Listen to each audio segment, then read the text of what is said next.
Actually, if I had another one, I thought she was right under that one. For me, there's a lot. I had somebody ask about it. This is shape of for like when you work back on say one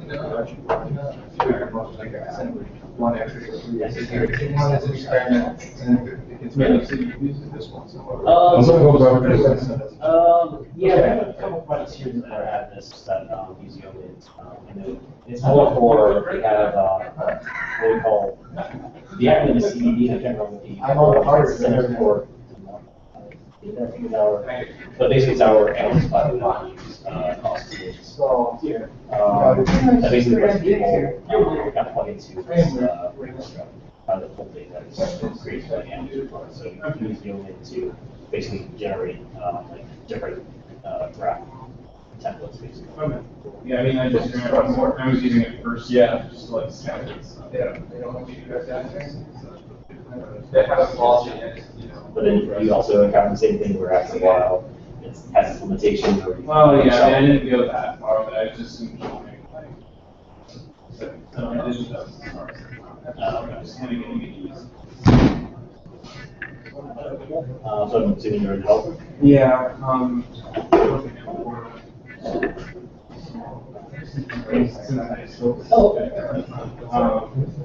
So they cater more like they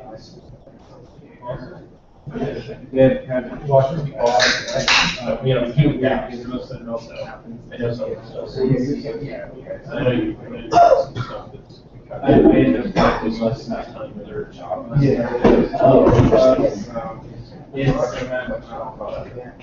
Yeah, so kind of hanging out with that for a while and then doing my own stuff.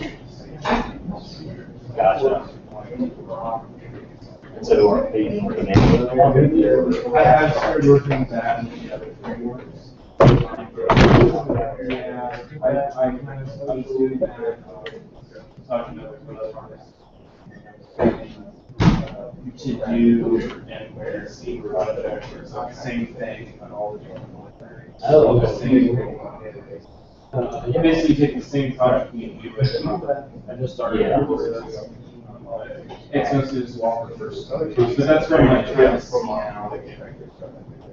I'm looking like a team of brains. So you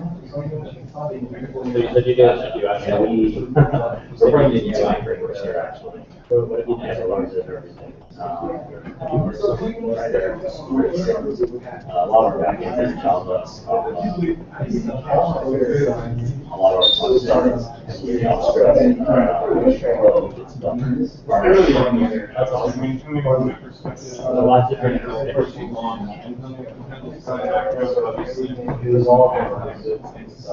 Gotcha. So just lots of stuff. You just do like freelancing?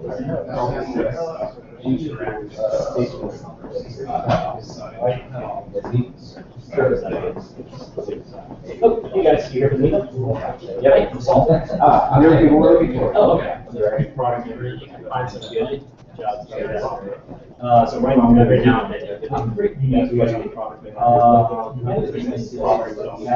He says back and forth there. So they're not grouping. I guess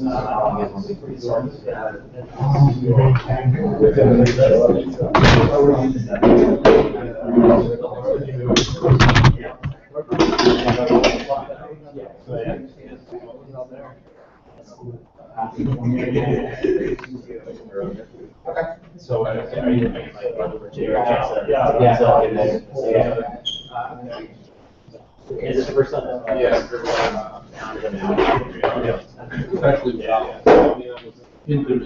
okay. Related. The guy. 10 years ago.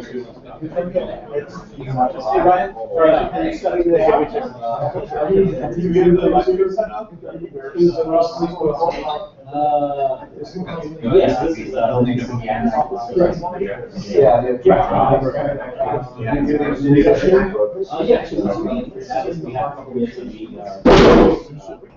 Yes, we want to discuss that.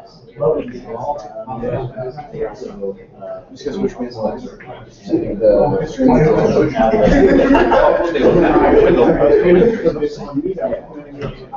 people say, we can have it at my place, you know, like 4 or 5 different places, and then it goes in, but here, so I think this wasn't ready.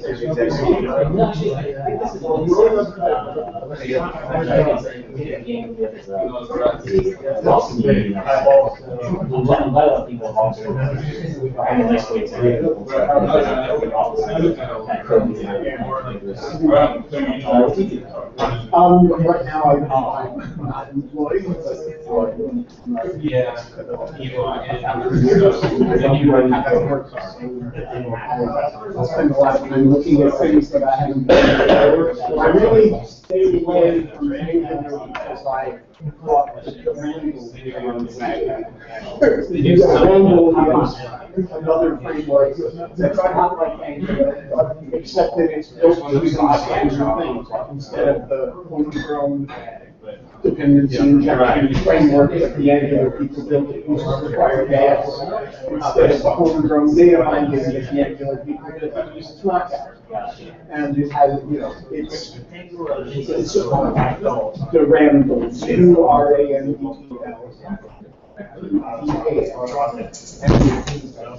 the guy who built that was sort of a one-person shop.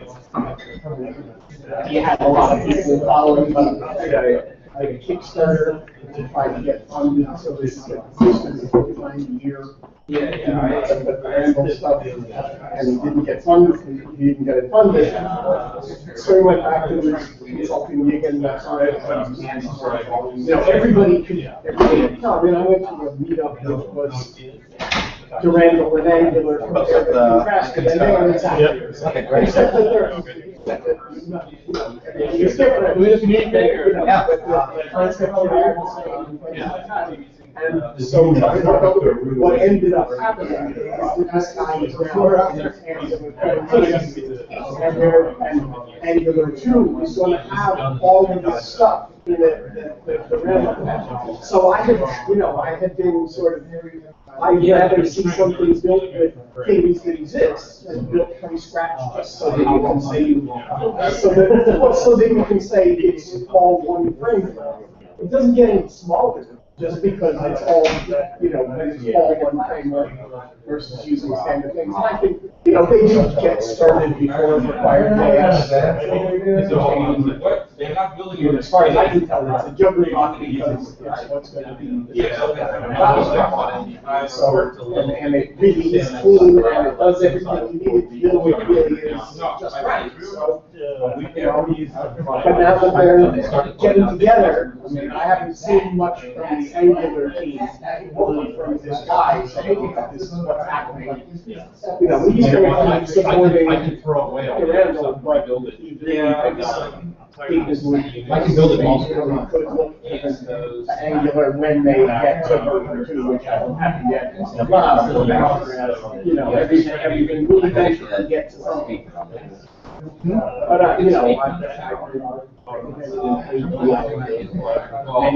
many years.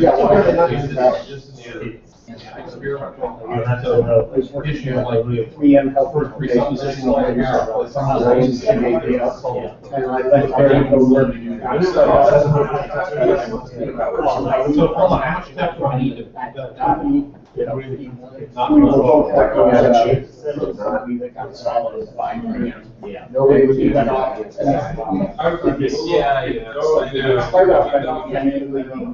I have an appointment today now, so I put my down to him and like to work on him. They said we need money. It's hard. And they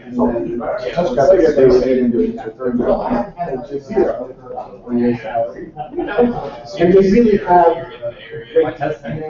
they have something truly unique. Because they sort of have the problem that their thing is that building the cloud service, building, and you sign up and they make you your own Amazon, you see too many space, so they put your data in there.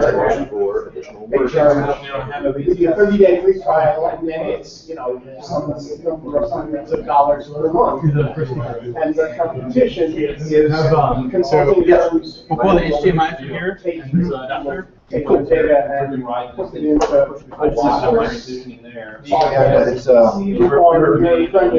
wanted to do like a so the people who were thinking, gosh, I've heard that I have spent $1 billion. This is the second meetup, right? They can't get to $400 a month. You had pretty good turnout, you said, last meetup.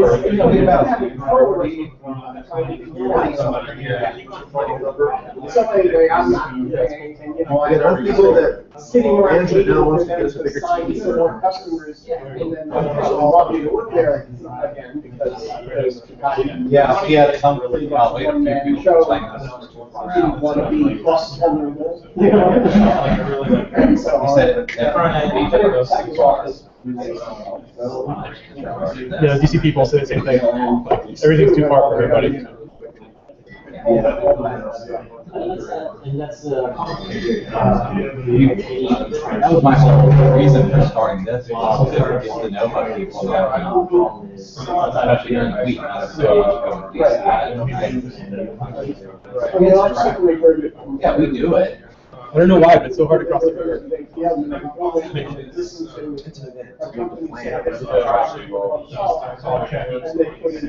We run, out of here, we run NodeJS and DC and DC. I've only had one big DC meetup actually in DC. The rest have been out here.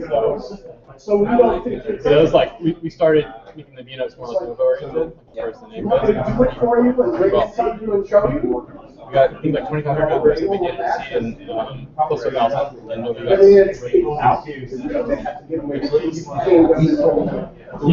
You just get more members over time, like with actual yield. So for a NodeJS meetup, we'll get like 60 or 80 hours of use and then 60% fill rate. Yeah, we had like 10 to 15 more with their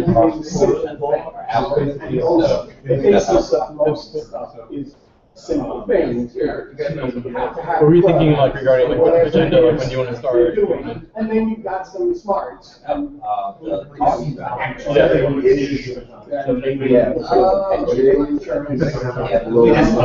something that's already that stuff. That's not I good. don't know, I saw 615 on the But thing. you add up all the other stuff. Yeah, The way you want to work. obviously, it's like a mid-term, plan out a whole itinerary. So last time we had, broken down until the 9 o'clock. So this doesn't say, I want this, and That's what we're trying to do. Then my in-laws are flying in tonight, so I mean, my unfortunate thing so I probably got like all around 8. But Saul will be here to like close up shop and run all the stuff. say, never. We have like, if a lot of people end up filling up somehow, we have like twice as many chairs as this. It took them a long time to learn. Nowadays. Yeah, people suddenly show up on here having to help.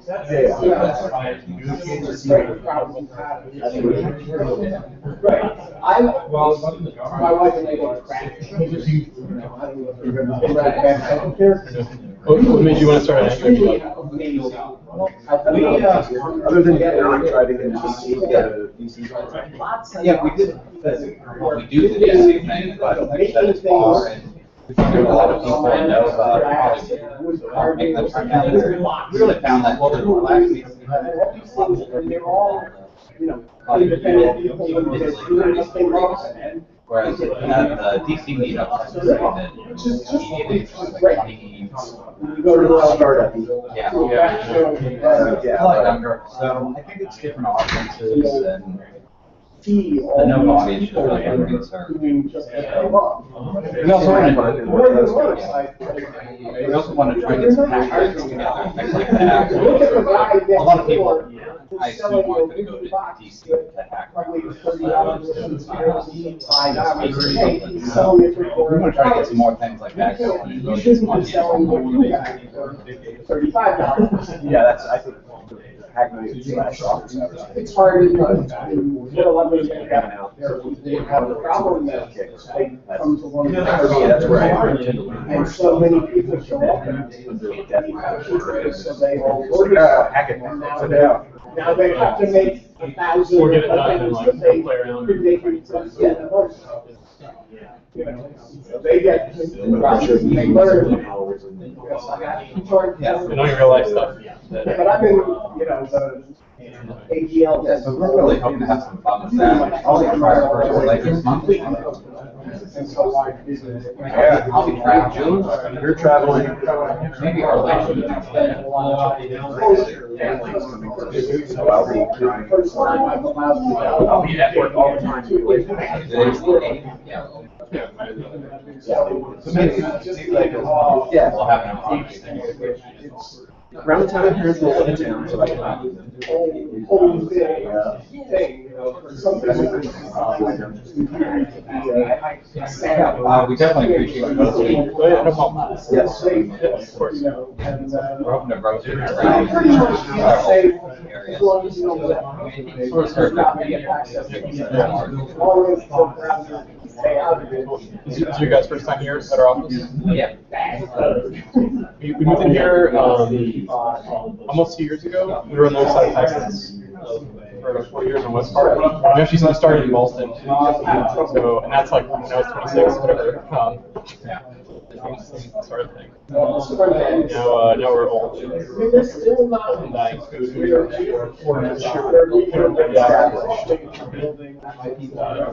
Why? Just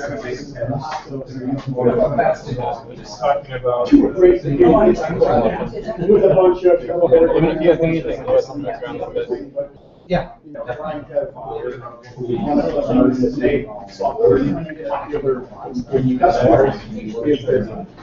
add your own fields to the database pages. First, add your own fields and give them names and prompts and stuff like that, and then you put them on the stage. The other stuff, and you couldn't really tell that it was yours, you know, that it was your custom. And that's a reason how it's a feature, and if you don't have it, it's hard to tell it. You know, our basic mechanism was the data structure. Is it out? With this thing, like this parameters, like what's the minimum and maximum values, all these, you know, pretty big value pairs, validation function, if you leave that as a current count, you cast an array of those things.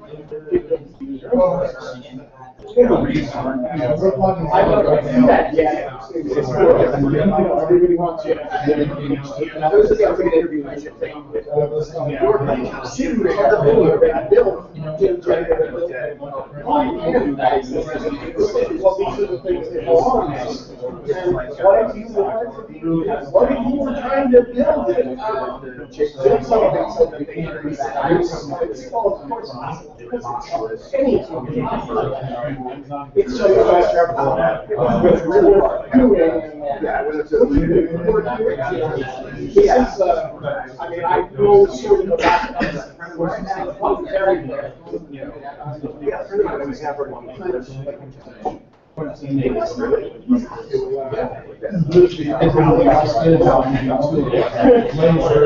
the big challenge.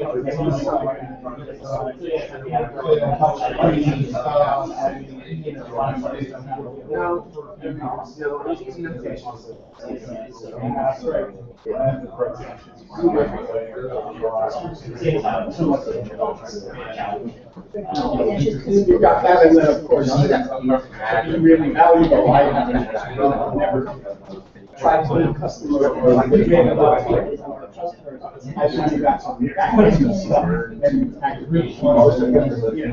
All sorts of big data-ish things.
I had a screen just for like I said, you know, You're limited to. the JVM environment and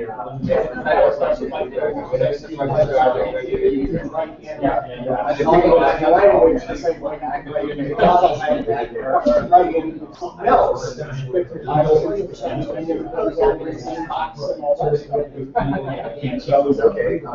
so my presentation was basically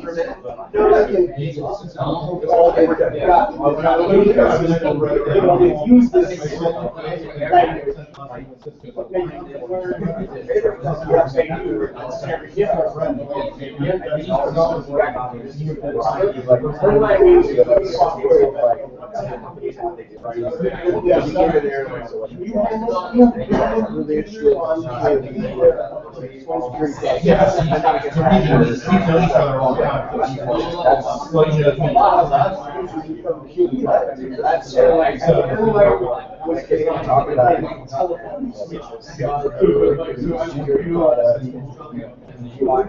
It's a function,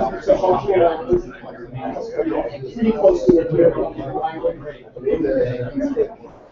There's no check-based variable. All you can do is do a tailor It's not very morbid. It's use that main thing that you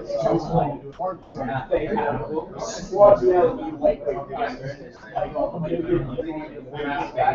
don't know why you didn't do this.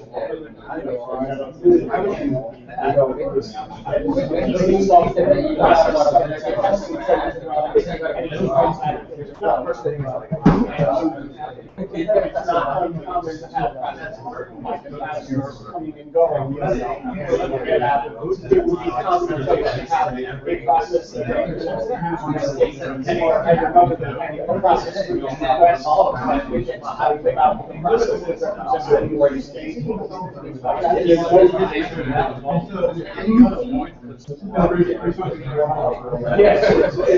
yes, there's no shared data.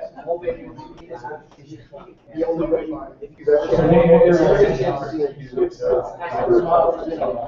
all the things are done as necessary. So it's kind of not the same at all.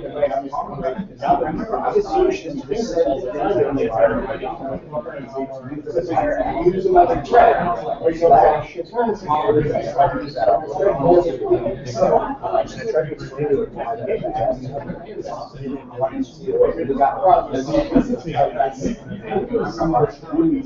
I know about, though I haven't played with it very much. It has a lot of interesting ideas.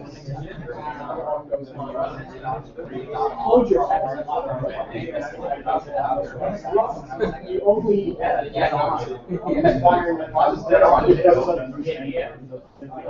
it has but it has this very slick mechanism where Okay.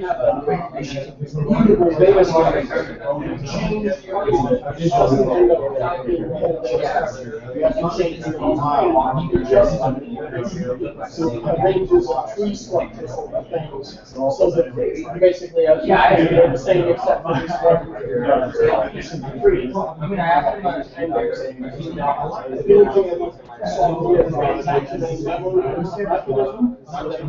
Just like database transactions, it's all in memory. Starting transactions, rather than in database land, explicit you're going to currency property. It's up to you to say otherwise that I try to update this thing and I say where record ID and the record version is X. But I got that right, I was updated because somebody else changed the record version, so you then have to do all the retry logic and so on. And this is stuff your transactional memory, but you don't actually explicitly say that block of code inside the transactional thing. And we run some of that in the pure code, and if nothing else, no other process data change conflict. Then you're anything else, it rolls you back to where it was and runs it again.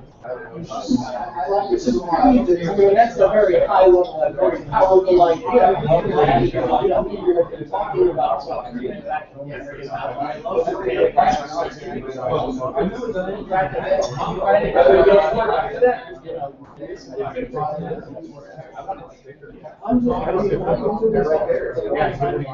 transactional memory. So this year I got Bitbucket, OpenStack, Rackspace. That one I got at the Meetup. And the Python stick. Oh, the salt stack.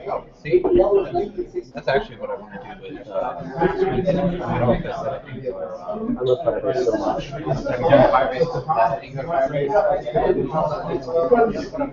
I have a branch.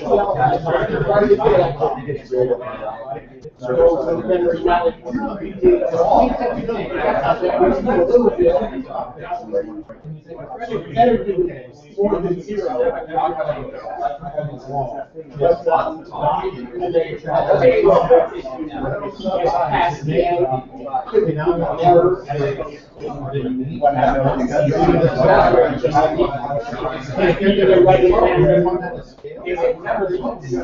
And these ideas are now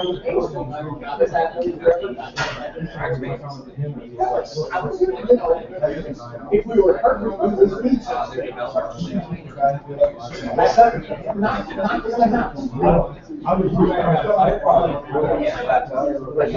I was reading a very interesting article.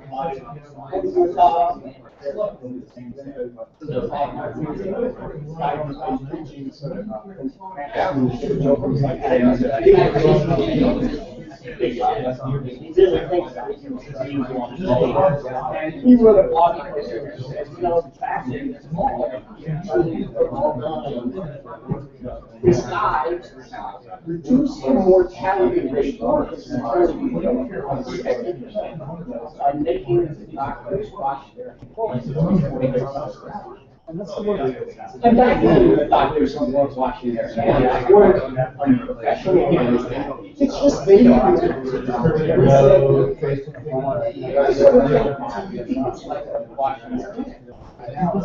someday it's going to be the case where the software doesn't have tests. Nobody's going to accept it.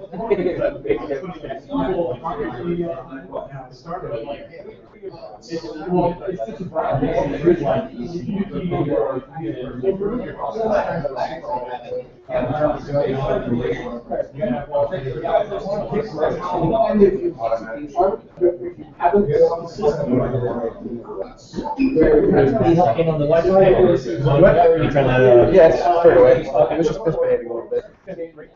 The presentation figures, so I'm just going to activity and then just plug it in. Sure. It's not a I don't know where we're going to Your house, you tell me. Which of course is only valuable in single threaded environment anyway. And if you can't catalog your Mine's language, it's not really, it actually is set. Then you've got bigger problems than trying to write tests. Yeah, so if you want to go first. When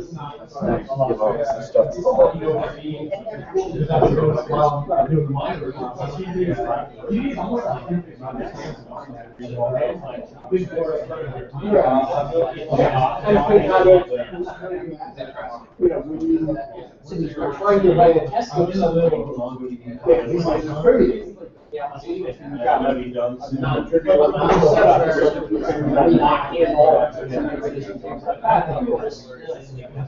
Follow the mantra of each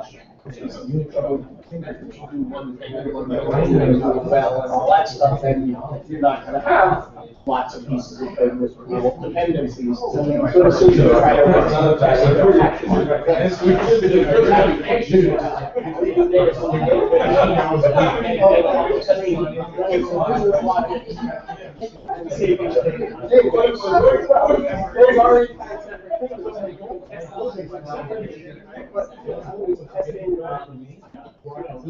business logic of this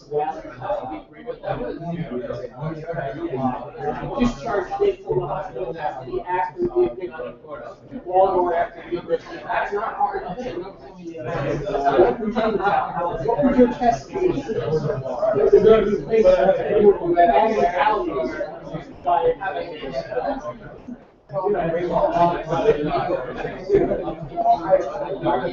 Here's another quote.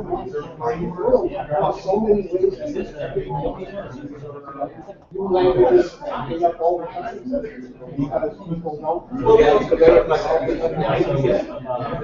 at F-sharp at all? F-sharp is pretty unique. It comes from another language, basically knows Hamel.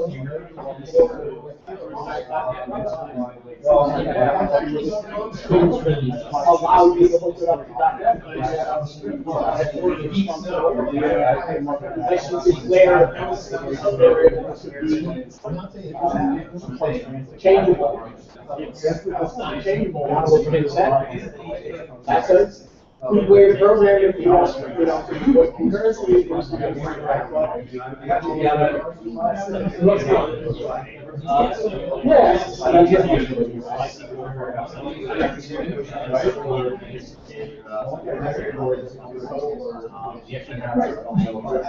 I mean, even things like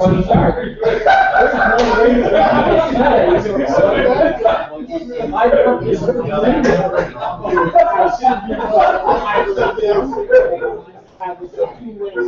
tell people who are using your language, once you actually want to use it,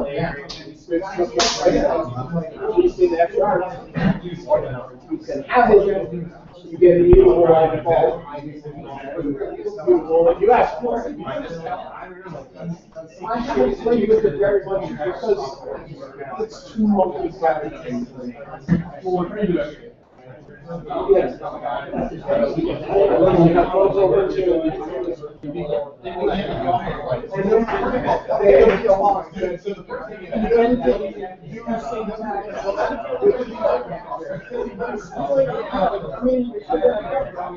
Paradigms in your language, you need to have a lot of flexible syntax. Yeah.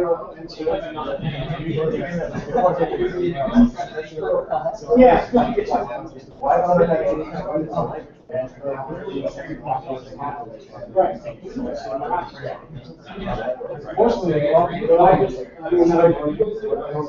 look at Scala code, then I think to myself, in order to know what this means, I have to really figure out which of these things are true, which of these things represent changeable data, and represent mutable data. Well, only if you find that piece of code, only if you find the declaration, bigger than a random piece of code. company that well, more governors were APL decided we're going to go back and build this APL platform, and that one of the real things that we needed to do because their support weren't APL people. But basically to support C# syntax. So they said, here's the, we've got a set of rules for basically when an expression follows C# syntax rules. So you look at a piece of the line on paper, and you see 3 times 4 plus 2. You don't know how that's evaluated unless you know if that's a C# line or an APL line. Because APL doesn't have operator precedence. APL does everything by select. So it always does everything by select. Because where do you think in the operator precedence scale you ought to have, transpose as opposed to reshape or rotate or reverse? There's so many primitive operations that operate on entire arrays. You made any sense to try to do it. And of course, that's my biggest reason assholes is they've got 18 precedence. Well, I guess I'll just have to get familiar with that table. I just find it amazing.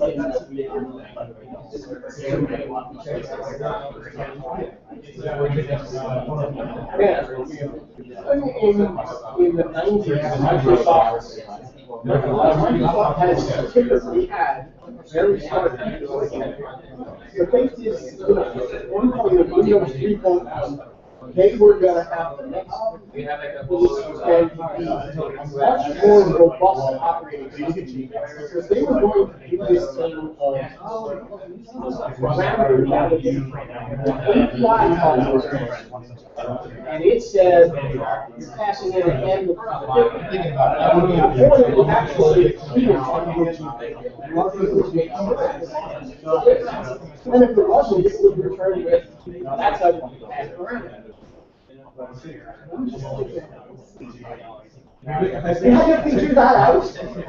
We didn't know that from my own. But they figured out all these things where they published this one. How they figured out how to do what was essentially caching. And somebody thanks to the comment big article about how they figured out how to do this. So this is nothing. You shouldn't have had to figure this out for yourself. It's nice that you were smart to do that. But you should have started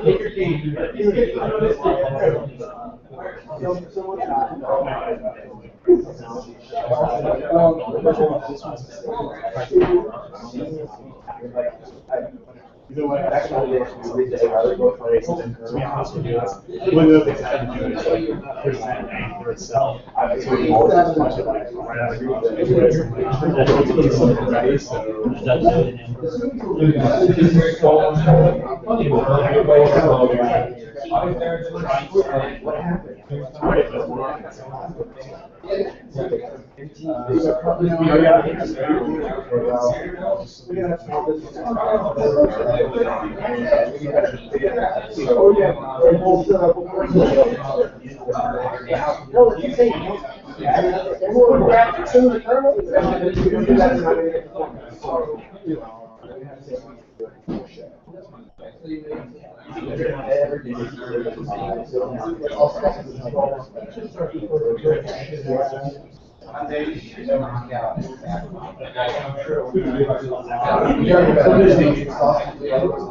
The place that I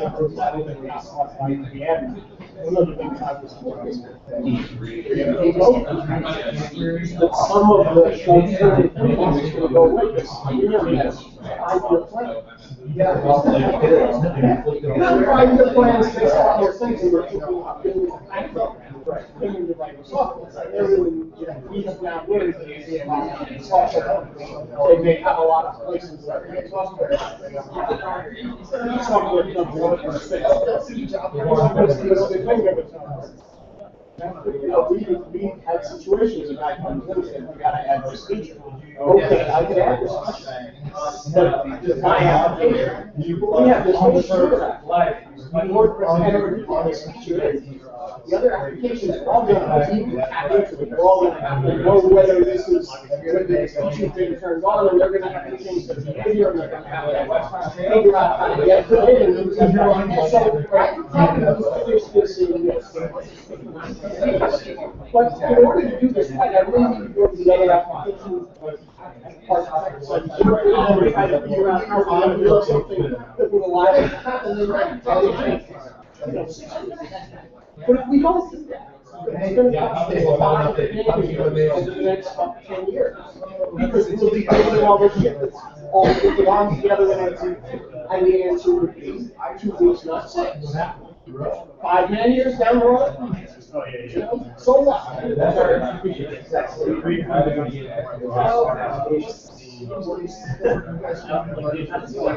Some guy that's this is said, all right, we also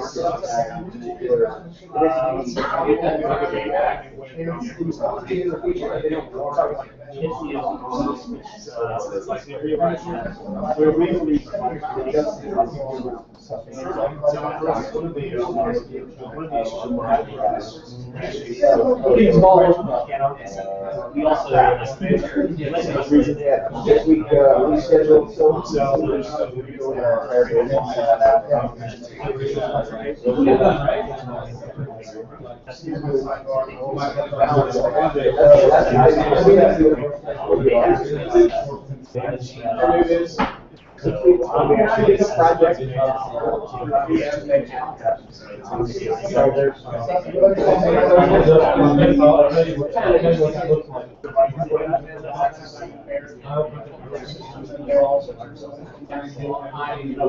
Fiscal year, it's a new field from required last year, required this year, all these other things that make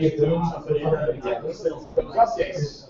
And since we have this funny money stuff, so all the revenue from this really offers we said we're not going to update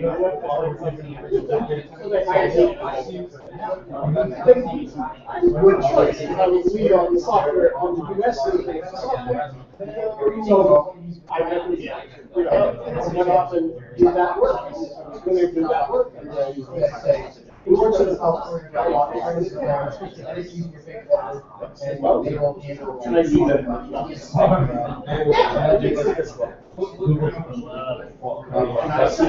the existing code. I have to get out. It's like, I could probably spend 40% of the total time trying to figure out how long it's going to take. And I'll be able to tell you if I bump into something that is taking a lot longer than I think it's going you gotta have an estimate. You gotta have a price. I said, I'm not going to do a fixed price work for something unless you're going to tell me that it turns out that there's something here that is not as small as it is. But I get to leave that part out. I really want to pay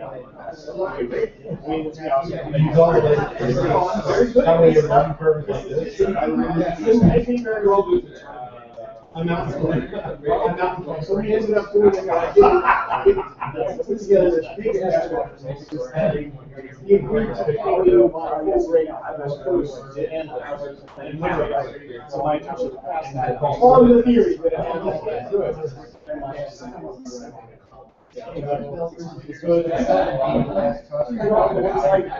And then we were, I thought we were all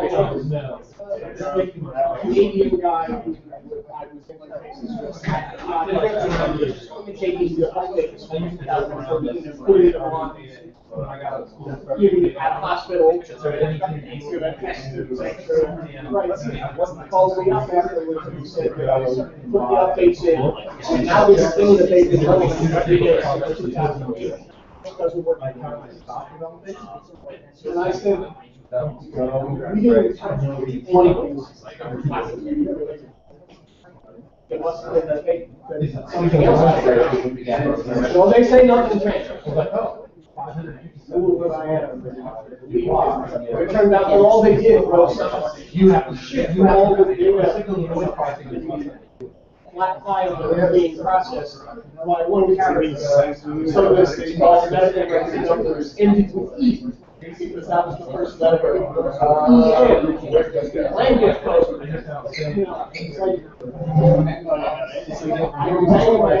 did find the bug in the software. But it had nothing. It's amazing. You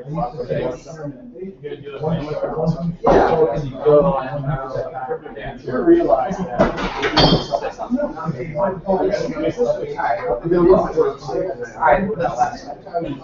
Get everyone together at least.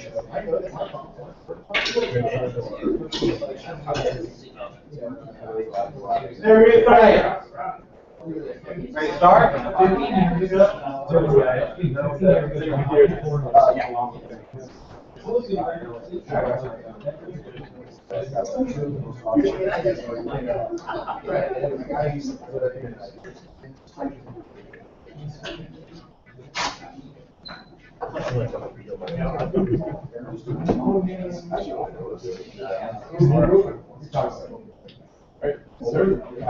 You streaming now, or?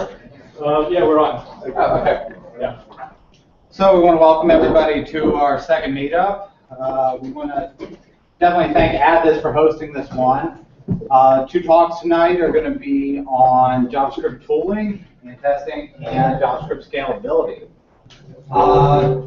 Does anybody have any announcements, job announcements, anything like that before we start? Good.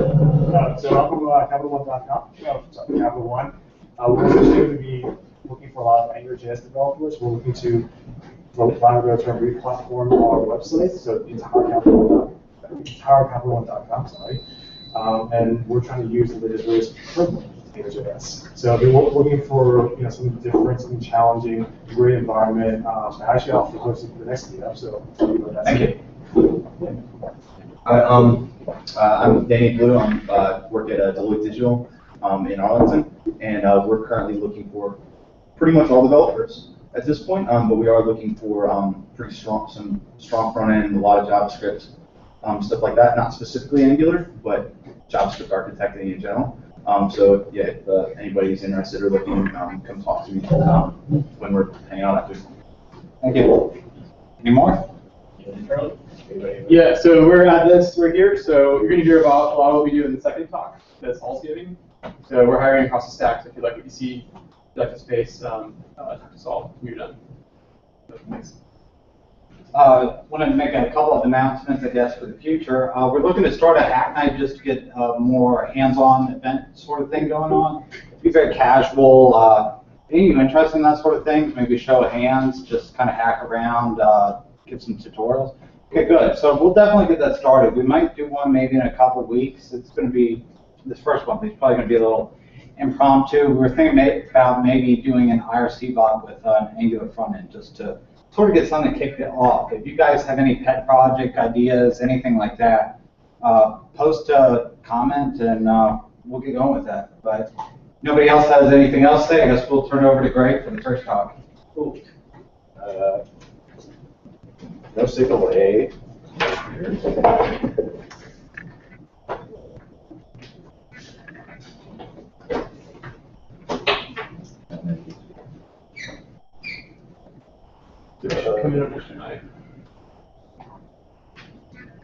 Ah, there we go.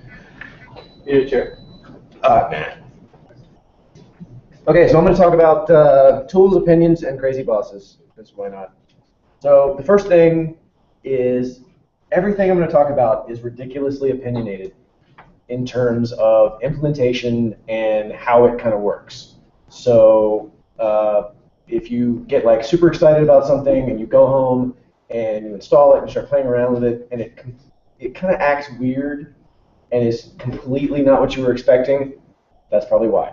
I'll cover that a little more as we go along, but when people start playing with some of these tools, they see them and then freak out because it's like emitting garbage and they don't understand why, and you need to stress that. So anyway, the other thing is that pretty much everything I can talk about in tooling in the JavaScript world will be completely obsolete in like 2 months. So check it out now if you think it's exciting, because in 2 months, Hacker News is going to be filled with people disparaging you for using whatever. All this stuff it's a rapidly changing world, right? Okay, so your boss walks in one day and says, I don't know where the hell I am. I need an app to tell me where I am. So you got to do that. So back in the old days, you'd probably do something like this. You go, okay, so let me go here.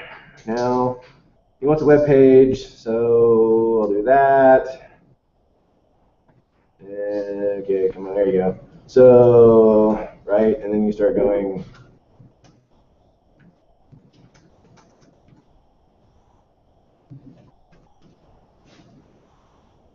Right? Everybody's done that a million times. Time goes on. Maybe you're using Dreamweaver or an IDE, and so you say, like, create new project, and it will spit you out a directory with a little template. But that really sucks, because your home computer that you do side projects on, you do a cool thing at work, and you're like, oh, I got to get that on my computer at home, but I forgot, and then you don't have it, and you're working on some side project, and you're trying to remember, like, how did I use this? What was the name of that package? How did we do all this cool stuff? So then you're at a meetup one day, and you're talking with someone, and they're a big Rails guy, and they go, I can create apps with one command. I just say Rails, and then give it some parameters, and it spits out a Ruby application, a Ruby on Rails application, that does everything I need it to do. That's totally cool. What if you have to add like a database table? One command. But you have to add a bunch of plugins. Oh yeah, plugins. You you want to minify your JavaScript. What do you do about that? One command, bro. So then you punch him in his face because he's a Ruby guy, and go back to doing whatever it is you're doing. Well, now in these modern times, I got this thing called Yeoman. Yeoman is a generator. So it's a framework for making generators, or the Rails command. It is a framework for making little commands that you can run that will make whatever you like. So if your boss is dumb and you don't like him,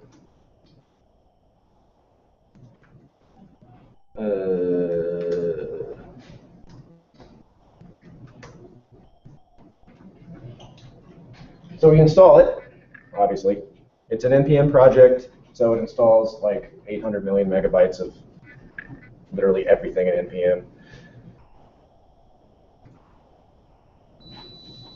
I was influenced to try live coding because of PyCon this year. Guido did it, and it was hilarious, and I thought, I can do that. He's only a huge icon in the industry with decades and decades of experience, so I could do that too, right? So anyway, Yeoman is a framework for making these generators. It's a framework for making things to make apps, so you don't have to use some kind of weird IDE templating language that changes when you decide to change your editor. It doesn't care about what you're doing. So if you're working on a project that's using Angular with a PHP backend, if you're doing a project that's using Java or Python or whatever, Yeoman works. Yeoman will just work. It doesn't care. You can make anything you want to with it. but it's really great for doing Angular apps. Yeah, Oh. I'm sorry? Said it had the best logo. It also has a very cool logo. So anyway, as you can see, everything's cool. We have our Yeoman here, so let's make a Yeoman, shall we? Oh yeah, so the first thing you probably want to do after you've installed Yeoman is you want to find an actual generator. So there's all these generators on the official list. As you can see, there's stuff for web app, okay, but AngularJS, is that also a web app? Find it out. Polymer backbone, you can make Chrome apps, you can do jQuery, it doesn't care, there's all kinds of cool stuff. So since we're doing a little app here, we'll do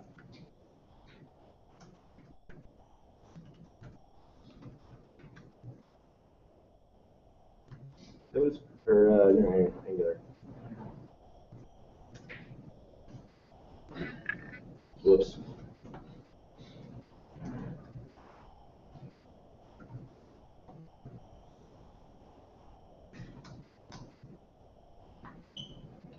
So you install the generator globally if you want to. It also installs another 80 billion gigs of registry or NPM. There's also, as long as it's installing, there's this thing of community generators. So these are the official ones. These are the ones that the Yeoman team supports. They maintain them. And then there's all of these. And there's 697. Probably 696 of them are forks of one of the main ones. So if you go to them in GitHub, it's like forks from Angular, forks from Chrome extension. So I'll show you why in a minute. There we go.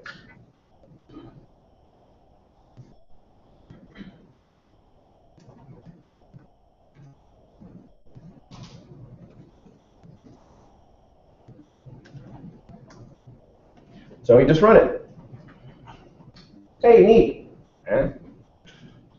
Would we like to use Sass with Compass? Man, we don't care about that. Want to use Bootstrap? Everybody uses Bootstrap, right? And we'll get to that later. Don't worry about that. We're not going to worry about any of this stuff either. All right, so now it's going to, again, install a bunch more stuff.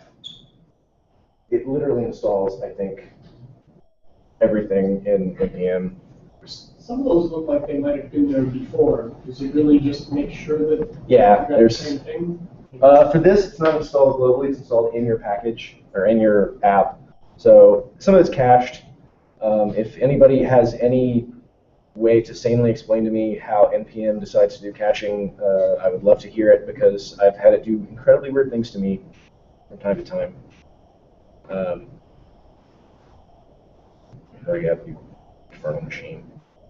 Let's say it hasn't powered yet, so. I'll get to that. Don't read ahead. I'll cover that. I have a whole thing about that.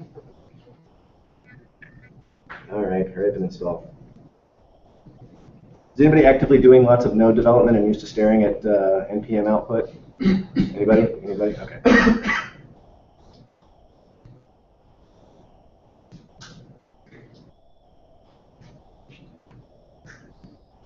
It's gotten async before in this command.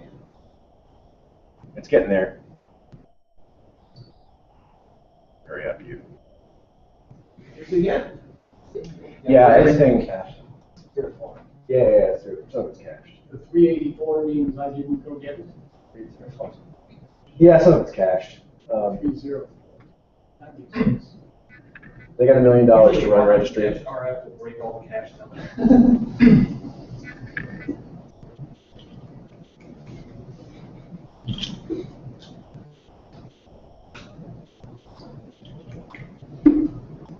I really should ask my boss for a faster computer, huh? At least NPM's working today. I know. There, it's almost done. Okay, so as you can see, it installed. Oh, no, it's got one more giant thing to. There we go. Okay, so it installs literally everything in the universe. So, as you can see, it actually generated a ton of stuff. Obviously, it's a node module, so it's node modules directory, but we've got all these dot files, which you may not even be familiar with. It's got an app directory, who knows what that is, karma, etc. So it generated us a bunch of stuff. Let's just take a quick look.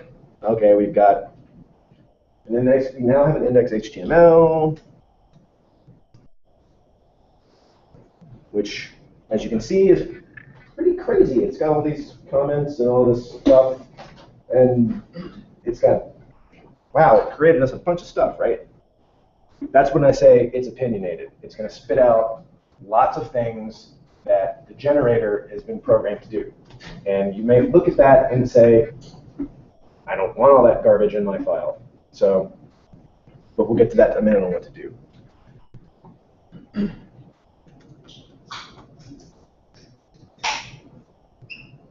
So if you want to see your file, you'll note that it includes a Grunt file.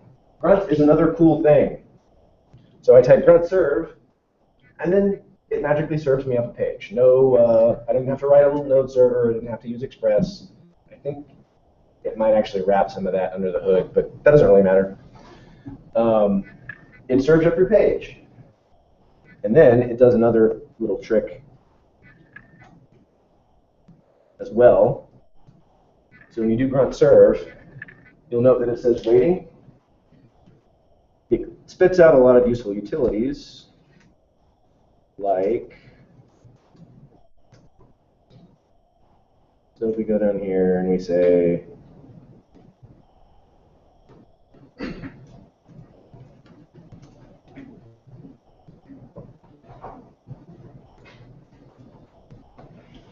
so I made a quick change to the HTML, and it knows automatically to update that. So it spits out a lot of really useful files. So it's really, really great for scaffolding your apps, just like the Rails guy told you you could do. So let's add a view. Let's do a Railsy thing and add a view. So generators have kind of subcommands. They can make apps and they can do stuff. This is syntax.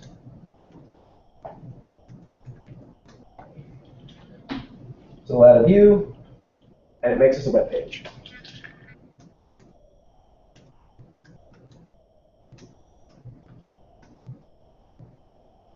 Exciting, right?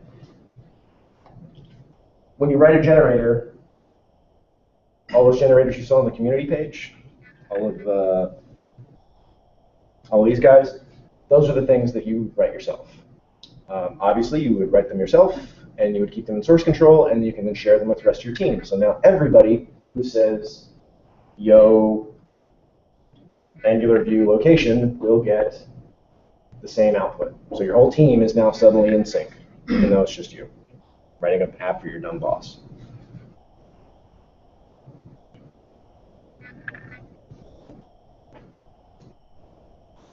So let's get our view enabled.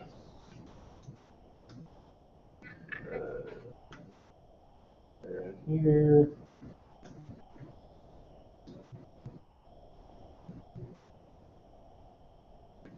That was the view we just added. Grunt serve.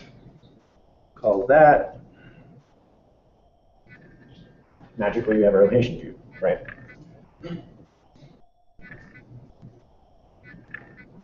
So another thing you would create with Angular is services.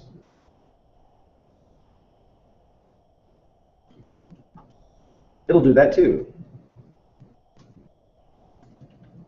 We're using the location thing.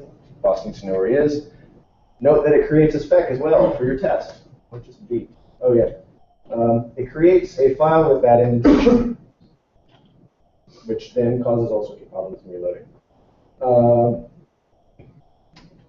Right. So we've got our location file.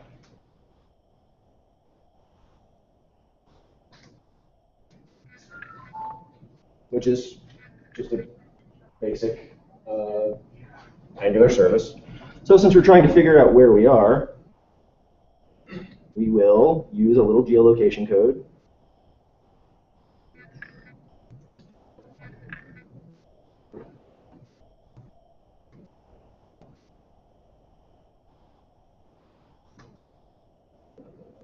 which as you can see is full of errors.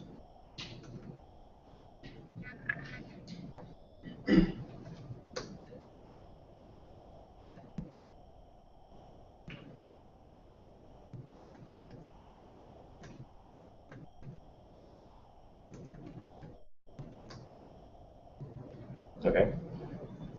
So one of the things, as I'm sitting here fiddling away, one of the things that you note in the directory is it also spits out jshint, RC. Anybody use jslint? Anybody use jshint? Okay. jshint is the Douglas Crockford free version of jslint. So jslint is Doug Crockford's extremely opinionated way on how you should code JavaScript. And it is extremely opinionated. He gets in flame wars all the time about stuff. The Bootstrap guys got in a particularly huge flame war with it. jshint allows you to turn Crockford on and off. So if you decide your team doesn't want to use semicolons, thinks semicolons are evil, and everybody in the team thoroughly understands automatic semicolon insertion, you can configure jshint to handle that. It will just not care about semicolons anymore. Whereas if you're a jslint guy, Crockford has said, thou shalt use semicolons at all times, can't turn it off. So your Yeoman will include little things like that you can, again, include in your forked generator for the community, and now everybody has all your stuff shared, and you can share it with your friends and your stuff at home. So anyway, so now we have this a little bit of geolocation code here, because your boss needs to know where he is. If you want to steal my API key, don't, please. That would not really affect me in any way, but so yeah, where are we?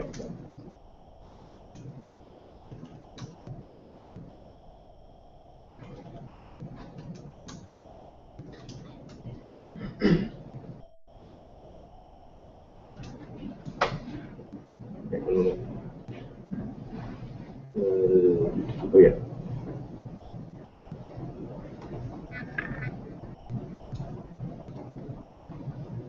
Live coding, brilliant idea. What was I thinking?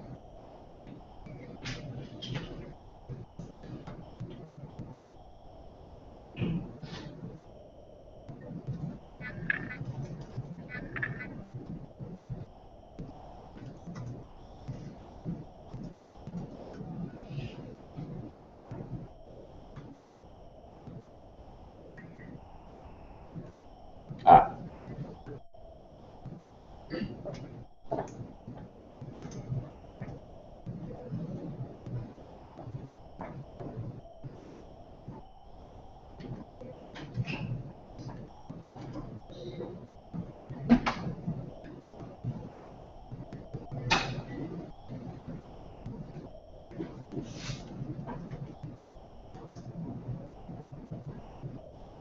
And every time we make a change, we can see that, again, it enforces our stuff, reloads our page.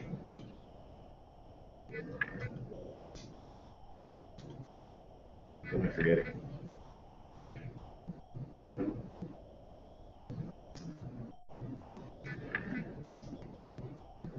Oh, yeah.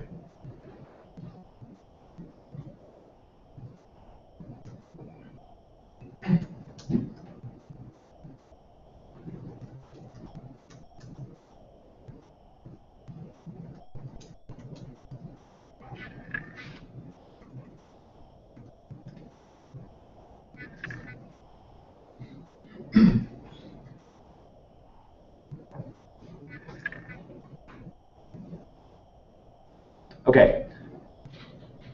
Look, now our boss knows where he is. So he shows you your boss. And he says, that's horrible. That's incredibly ugly.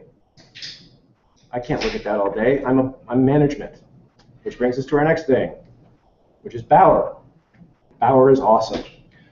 Bower is NPM for CSS and JavaScript. So when you're doing a Node app, like Yeoman, you install it and installs all the dependencies. Bower does that for CSS, jQuery plugins, Angular plugins, any stuff like that. So if you want to add Bootstrap to your app, you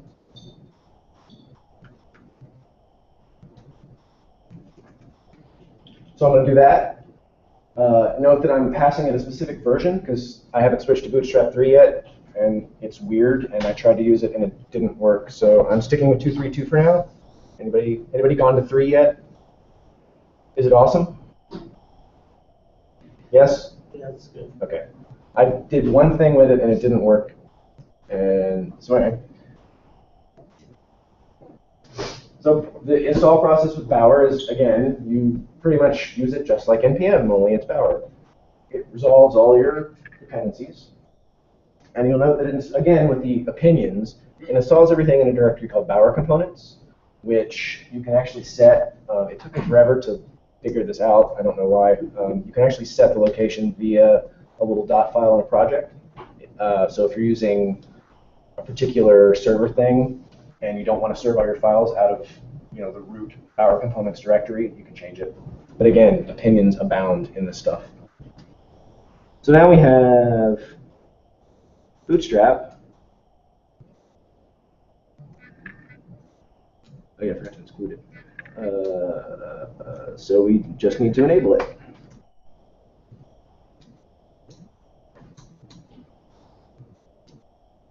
I think it goes here. Just another CSS file. Oops, that's the one. I have to put it in. Yeah, go here. Do.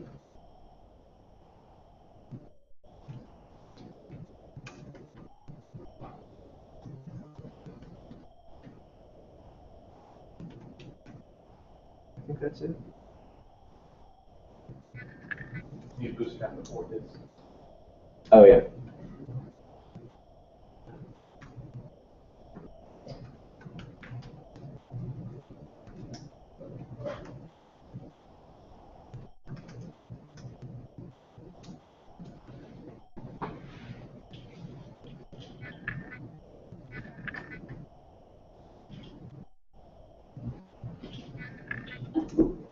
I forget a location there.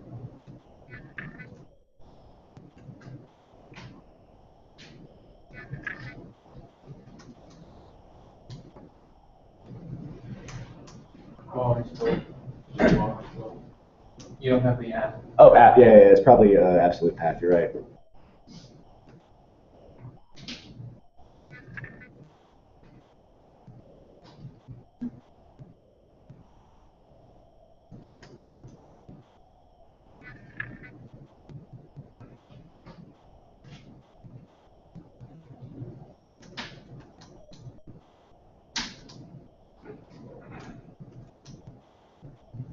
Oh, docs.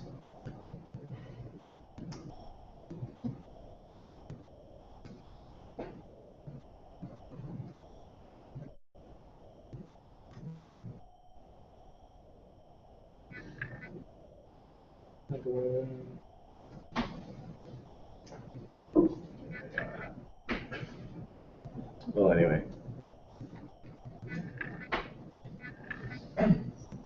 Try an absolute path. Yeah, I forget. Yeah, let's see. Take out the dot. I can't type bent over. And you can let this do it for you at the beginning, right? Yes, I was doing it to make a point about actually showing it to install it. But when you run the Angular generator, it actually includes Bootstrap and it includes Sass and a bunch of other stuff right there in the beginning. So you don't even have to deal with this if you don't want to. Oh, it's assets. Okay, there we go. Ye old copy paste.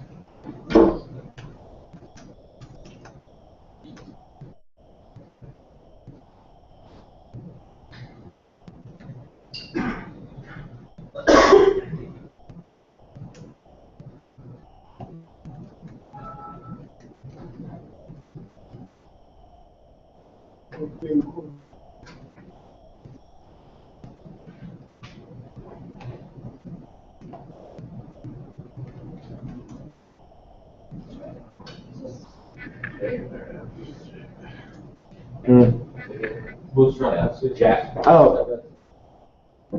Base error. Yes, it does not do anything. I don't even care anymore. Yeah.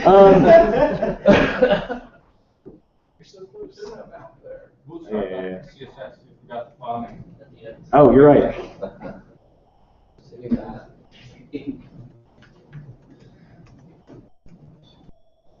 Do you think this is where you would run into problems? I have a generator that does all this stuff. I don't ever have to do anything. I just immediately start working on an app. Also, I don't do front end as much as I do back end, so usually the back end is the big. Oh, there you look, it works. The only reason I do Angular stuff is because I do these big complex back end things, and they're like, oh wow, you've written a fantastic inventory management system, but it needs a front end. I'm like, oh, okay, fine. So, yeah. You can log into a terminal, right? Come on, I do it all day. So anyway, we have geolocation by Google Maps API via an Angular service that it generated for us. We have Bootstrap. We could add other components if we wanted to. We could do all kinds of crazy things like,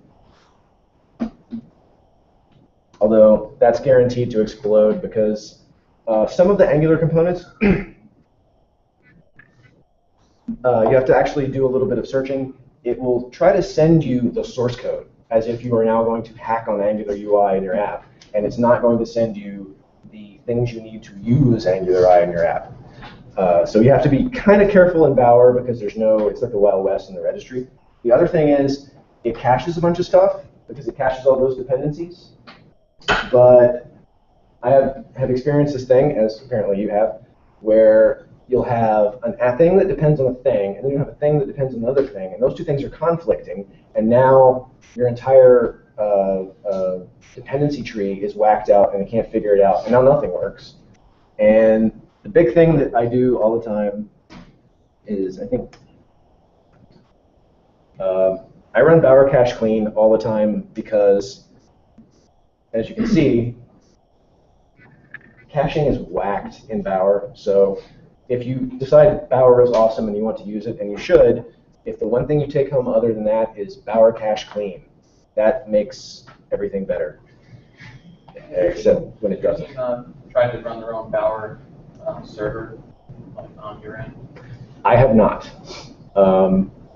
We have actually had various random discussions about, are we going to run our own NPM server? Are we going to run our own Bower server? Are we going to run our own this or that? And I would always be the one who would have to set up and maintain those, and so I attack them with pitchforks and say no. But yeah, if you like are constantly running into all kinds of crazy problems with like the Bower cache and stuff, you might be served well by doing that. I wouldn't touch that with a 10-foot cattle prod because that terrifies me. Because now I'm in the dependency chain for everything anybody writes. I think I am anyway, but never mind.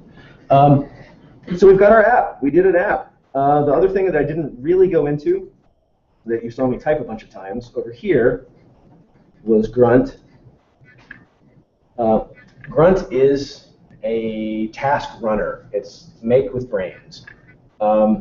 I have attended talks on Grunt that are high-level kind of conceptual talks that can go 45 minutes and barely scratch the surface. Grunt is ridiculously insane in terms of what you can do with it.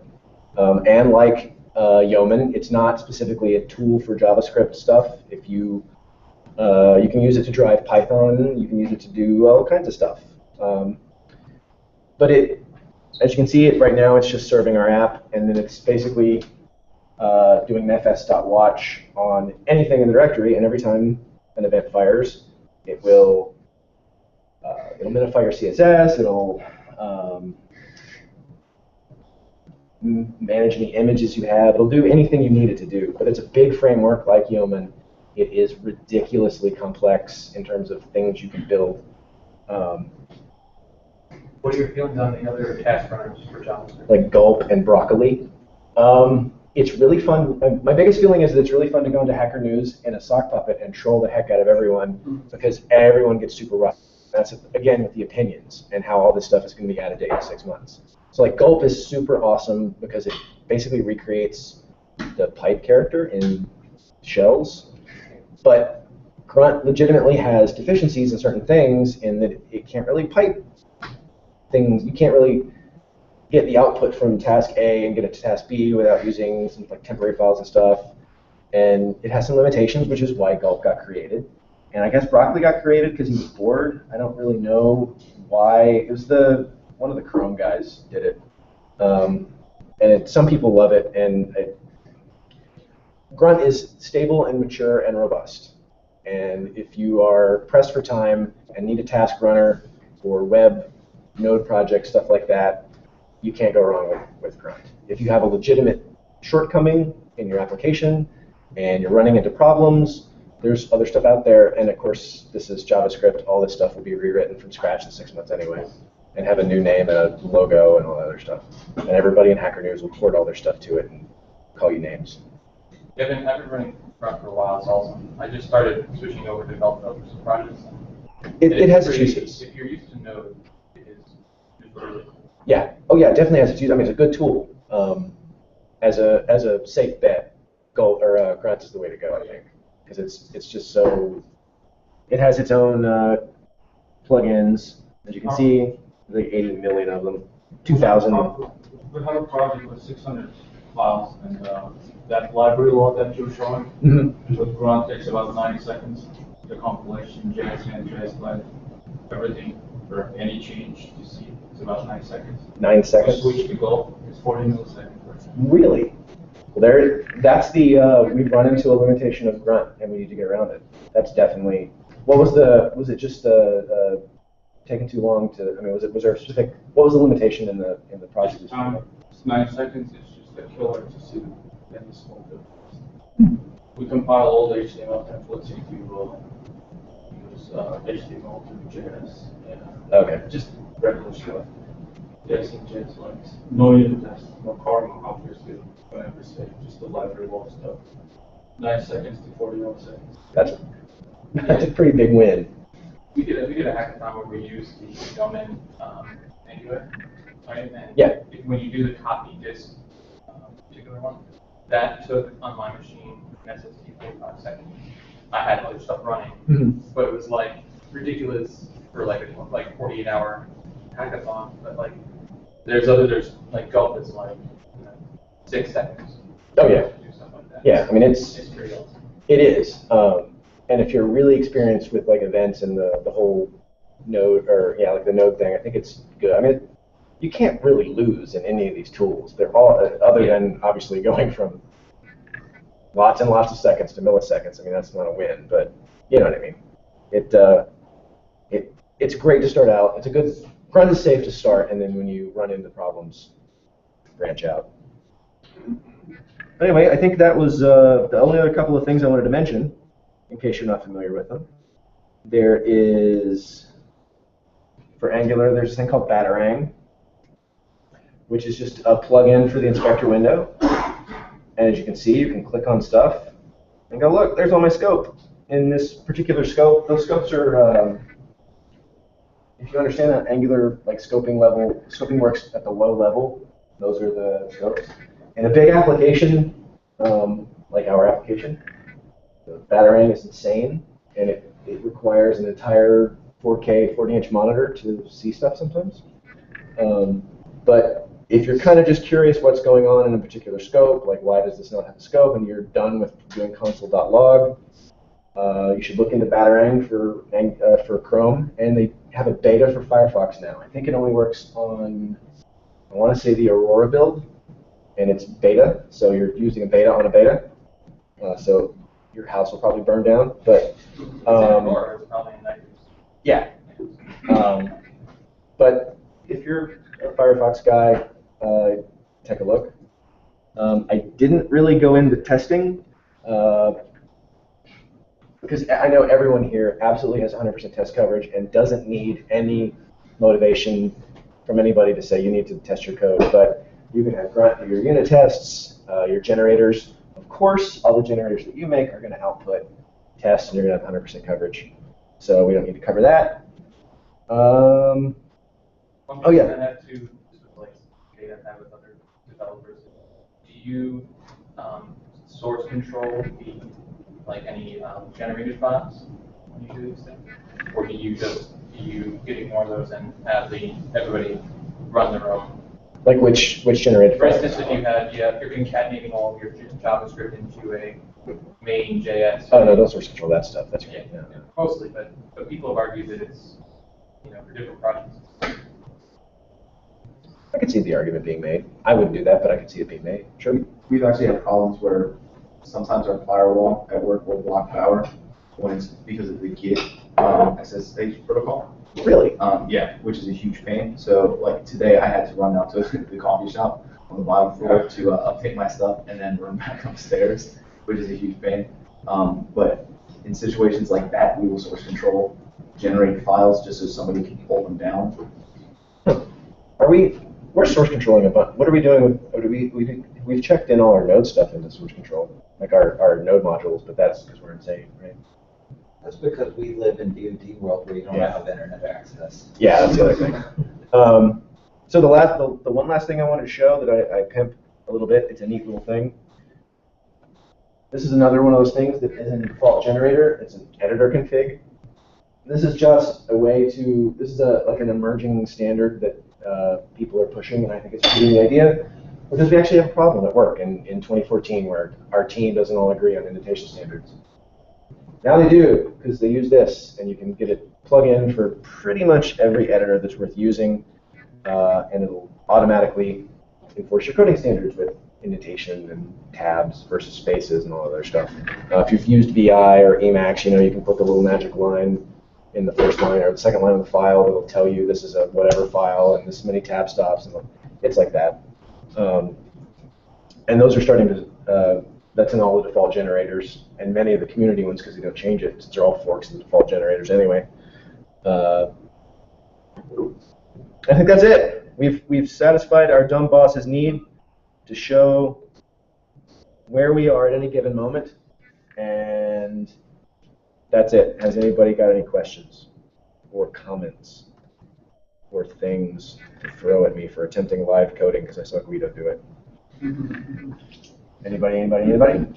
How much of what we just saw could you run in a non-Chrome? Everything but Batarang. Batarang, well, and like I said, Batarang is betaed in Firefox, and I imagine some brave soul will eventually port it to Safari at some point. But other than that, it's all just, it was bootstrapped too, so it's supported in everything, including mobile. It works great on everything. Geolocation is supported on pretty much everything I think you could run. I didn't actually test it on my phone, but I'm pretty sure it'll work. It works great on Firefox OS, so if those guys can get it right without using any native code, then it must work great on an iPhone. Yeah, everything other than Batarang, is completely platform independent. Browser platform independent. Anybody? Okay, cool.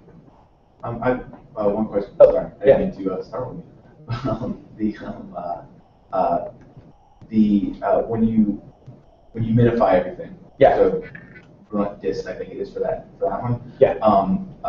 Have you ever run into any problems with the minified versions of those files? I have not. Okay. Thankfully, a lot of the stuff I do personally is pretty small. Okay. Like our company's app is huge, but we don't really minify as much. We don't have like aggressive minification because it's on a closed network and it's DoD, and so who cares? And the stuff that I do for work that's outside of that app, they're usually pretty small. They're half a dozen components, a few services, a directive here and there kind of thing. But I have friends who are like have huge drinking problems from all the massive minification errors and things like that. I was because not recently, but I have had problems before where minifying things has broken stuff. Yeah. Where stuff runs fine in debug and then. Yeah.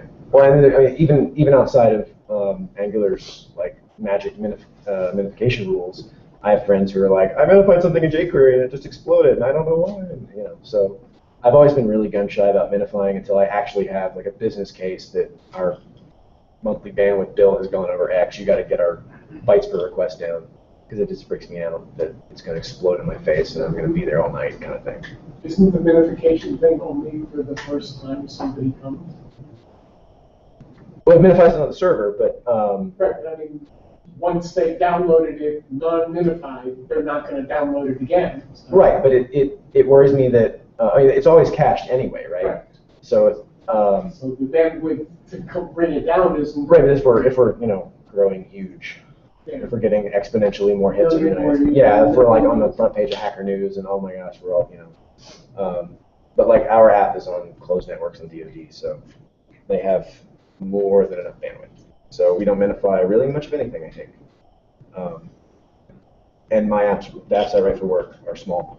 They're usually internal apps, business stuff. So I avoid minification because I don't have time for that. If it might have a bug, I avoid it. Fair enough. Anybody? We use the engine vendors. You have already talked to it. Which tool we use in the engine. So it just takes care of the whole, the races that you don't do. No issue. I don't have a lot of experience verifying Angular apps, so. Yeah, we have no issue with the minimum average. Yeah, that terrifies me. I don't ever want to do. I mean, like I looked at it's like you have to do this and that, and you have to change you have to change your invocations or whatever to use the array style, I guess, for some of the stuff. Yeah.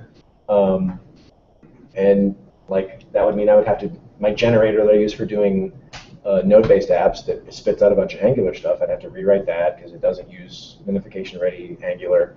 So I just like no, it runs crazy. That's all right. Can you talk about some of the shortcomings of Yeoman?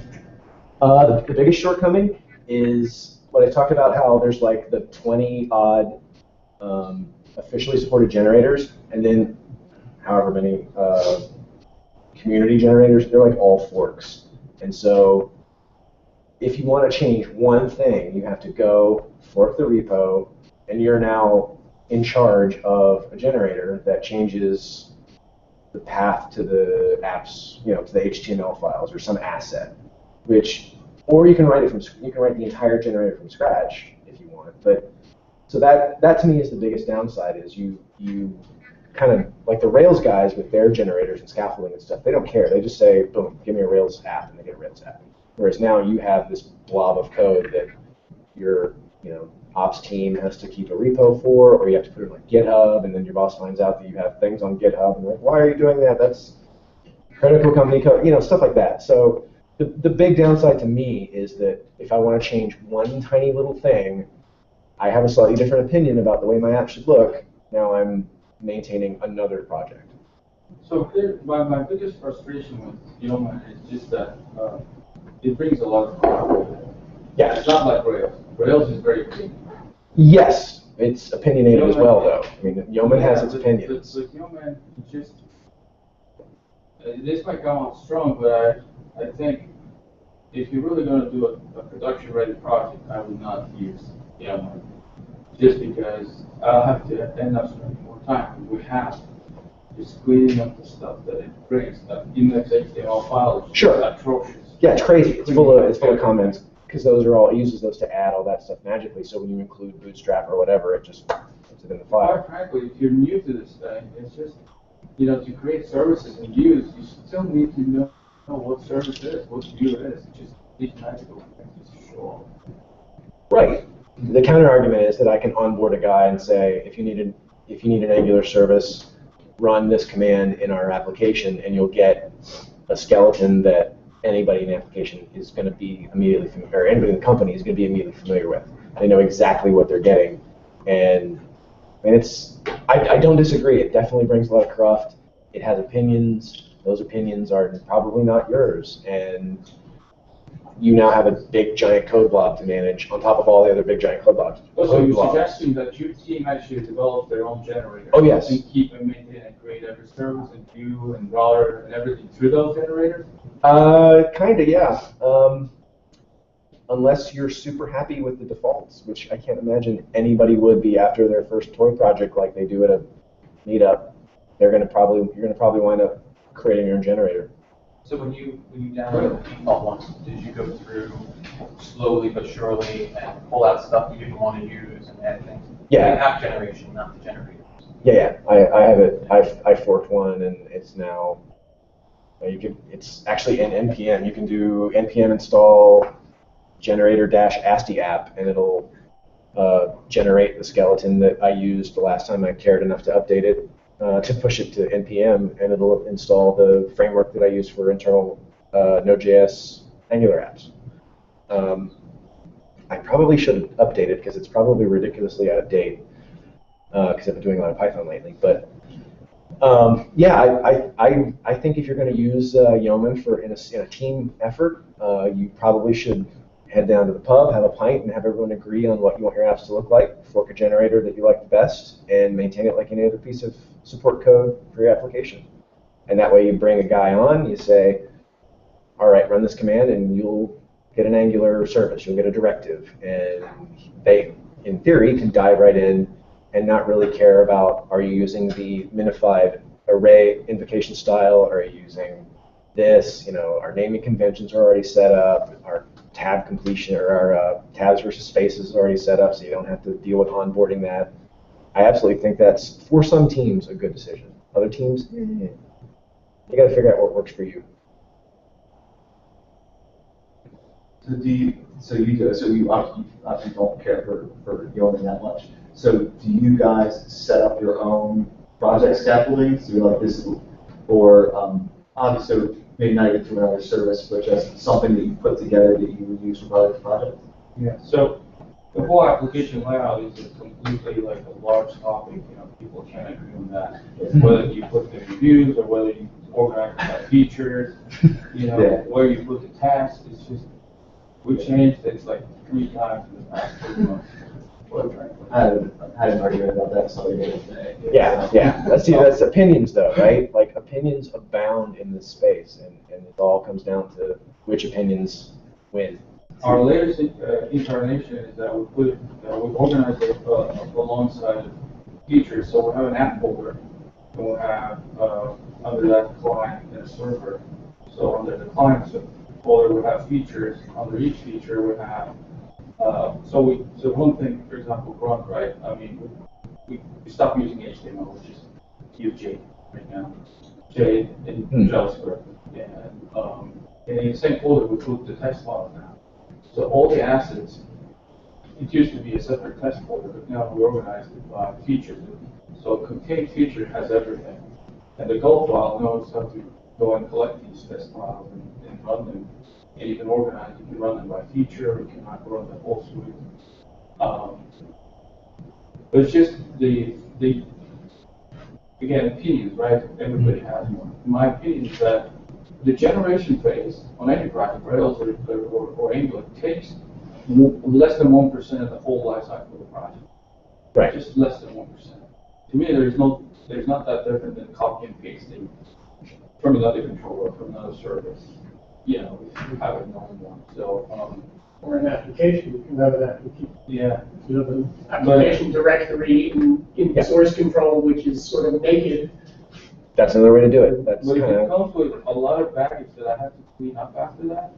I mean, we spend a lot of time just cleaning up Yeoman, and after that, we just said, no, this stuff.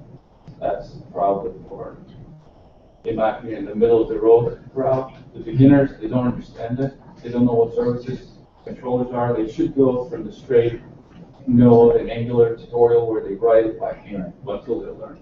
Middle of the road crowd, I think it's good. It bootstrap projects. If I'm on a 24-hour hackathon, I probably use it quite frankly. For a production project with a team more than 3, 4 people, 10 people, it's just at that point it's just a lot of baggage. But you did say that you minify everything as well, which would get rid of a lot of that junk. Yeah. At the end of the day. Yeah, no, it's not that it's not performance code. At the end of the day, it's good stuff. It's just a lot of stuff that you end up refactoring or moving around. And it's just, you have to live within the Yeoman back box afterwards. Right. Which I guess if you're okay with, like you were saying, if that's what you like, then that's yeah. Yeah, I tend to write very small apps that do little things, and write lots of them. So for me, boom, I need an app, and I park it behind a proxy to Nginx, and on a port, and it just does its thing. And so my scaffolding is tight, is only what I want, only what I need. For our app, we have like a bespoke dingus to make new services or whatever. Does it even work these days?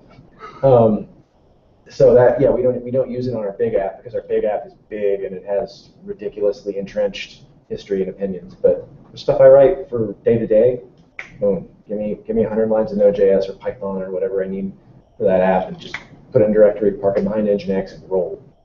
So anyway, anybody else? Cool.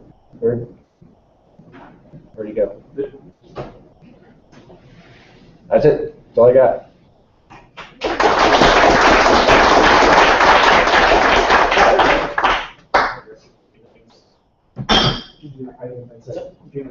Yeah. In case anybody needs a bathroom break or anything, it's straight down the hall right by the elevator, so feel free to do that.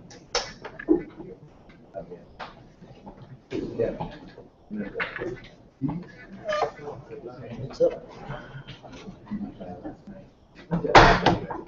I was playing bands a long time ago. Do you log into Google? I should have already done that. Yeah. I'm going to log you out to start playing. What's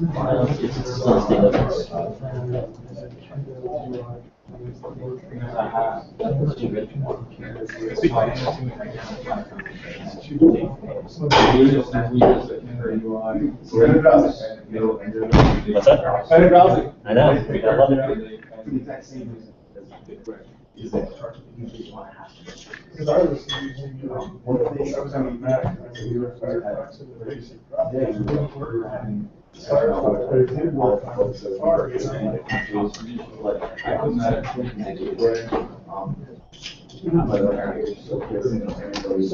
what do you want? Okay, we get started, guys.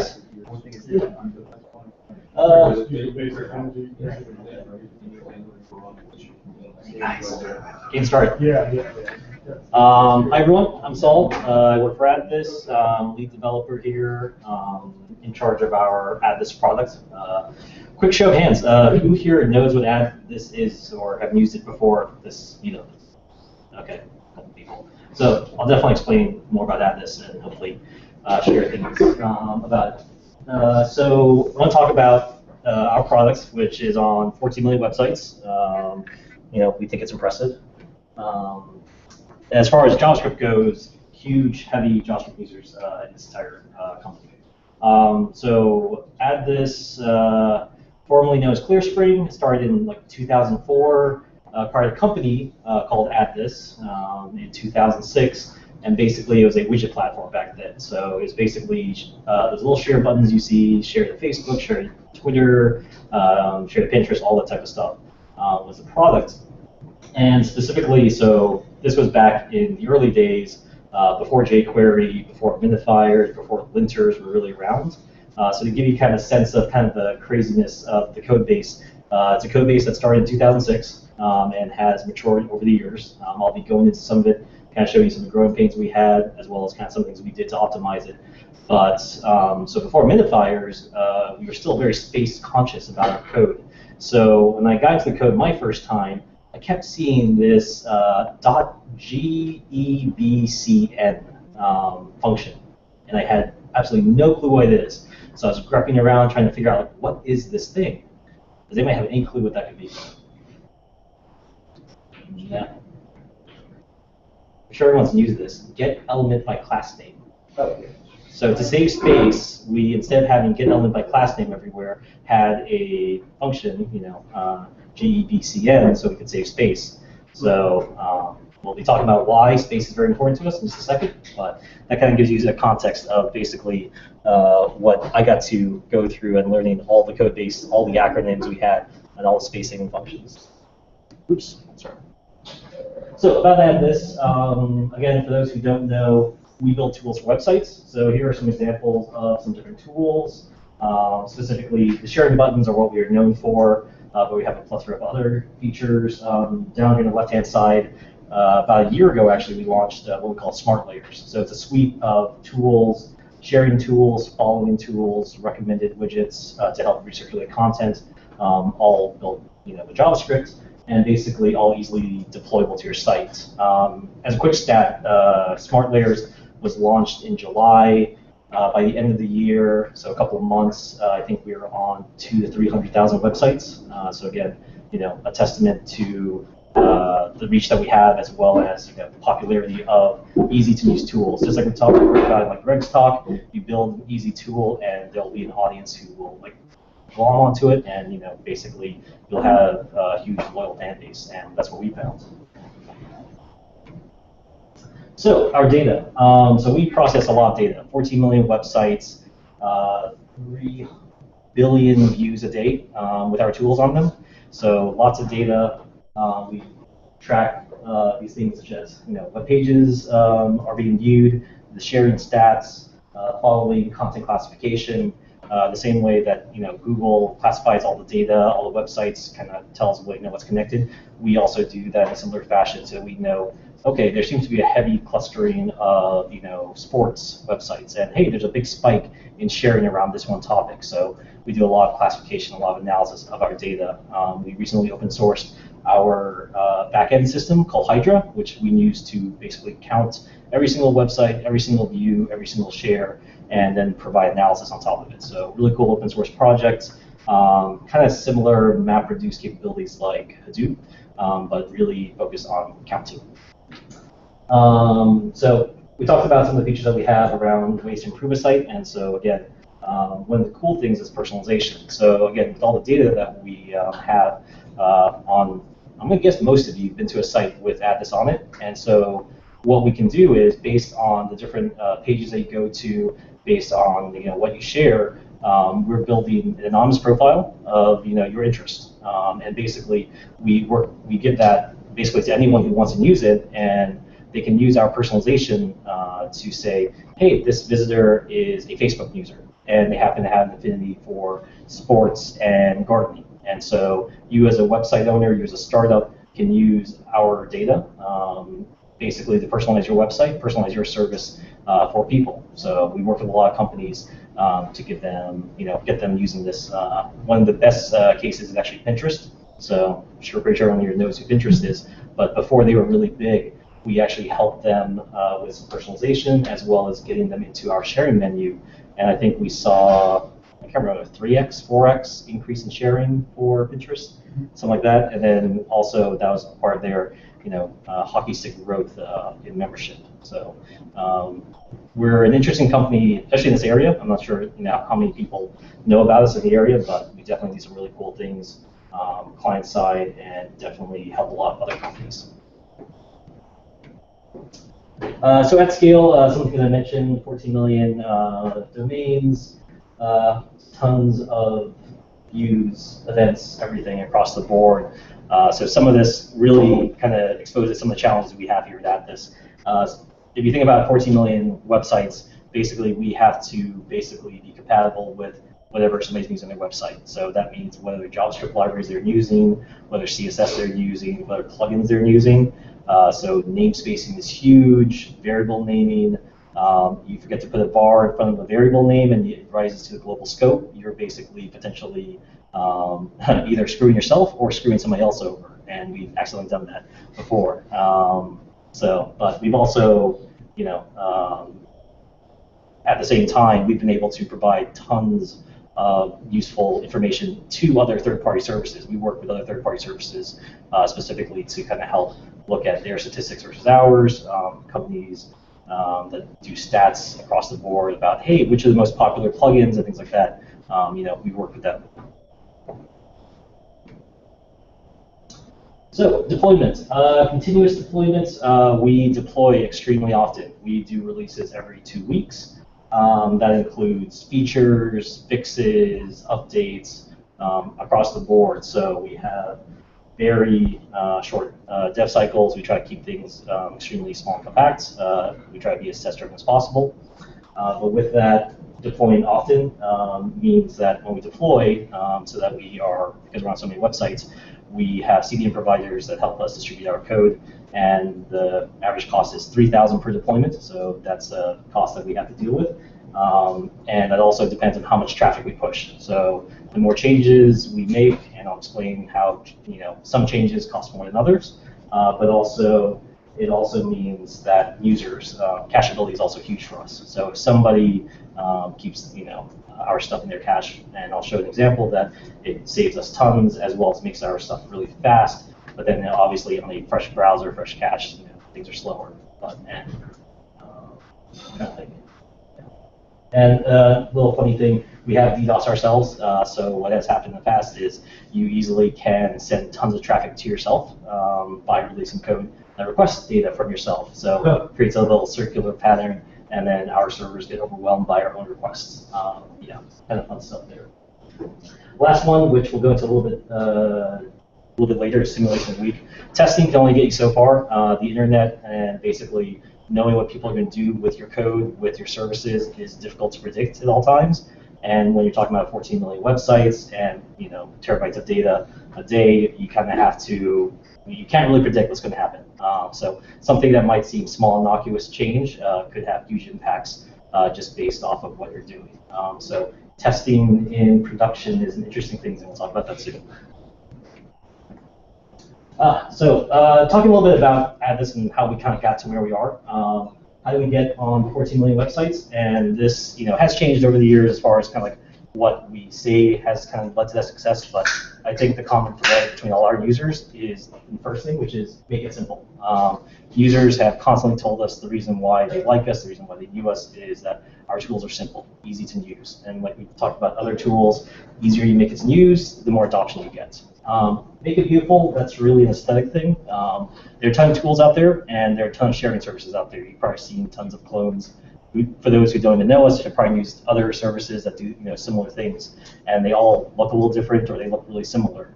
The aesthetics of it and this effect with especially website owners and like small people like bloggers is they see something cool on one site, they want that exact thing. We probably have attributed a ton of our growth to people seeing our tools on a big site, going into the source code, grabbing that exact JavaScript, and then putting it on their website, which is really funny because their analytics for that other website get sent to the first one.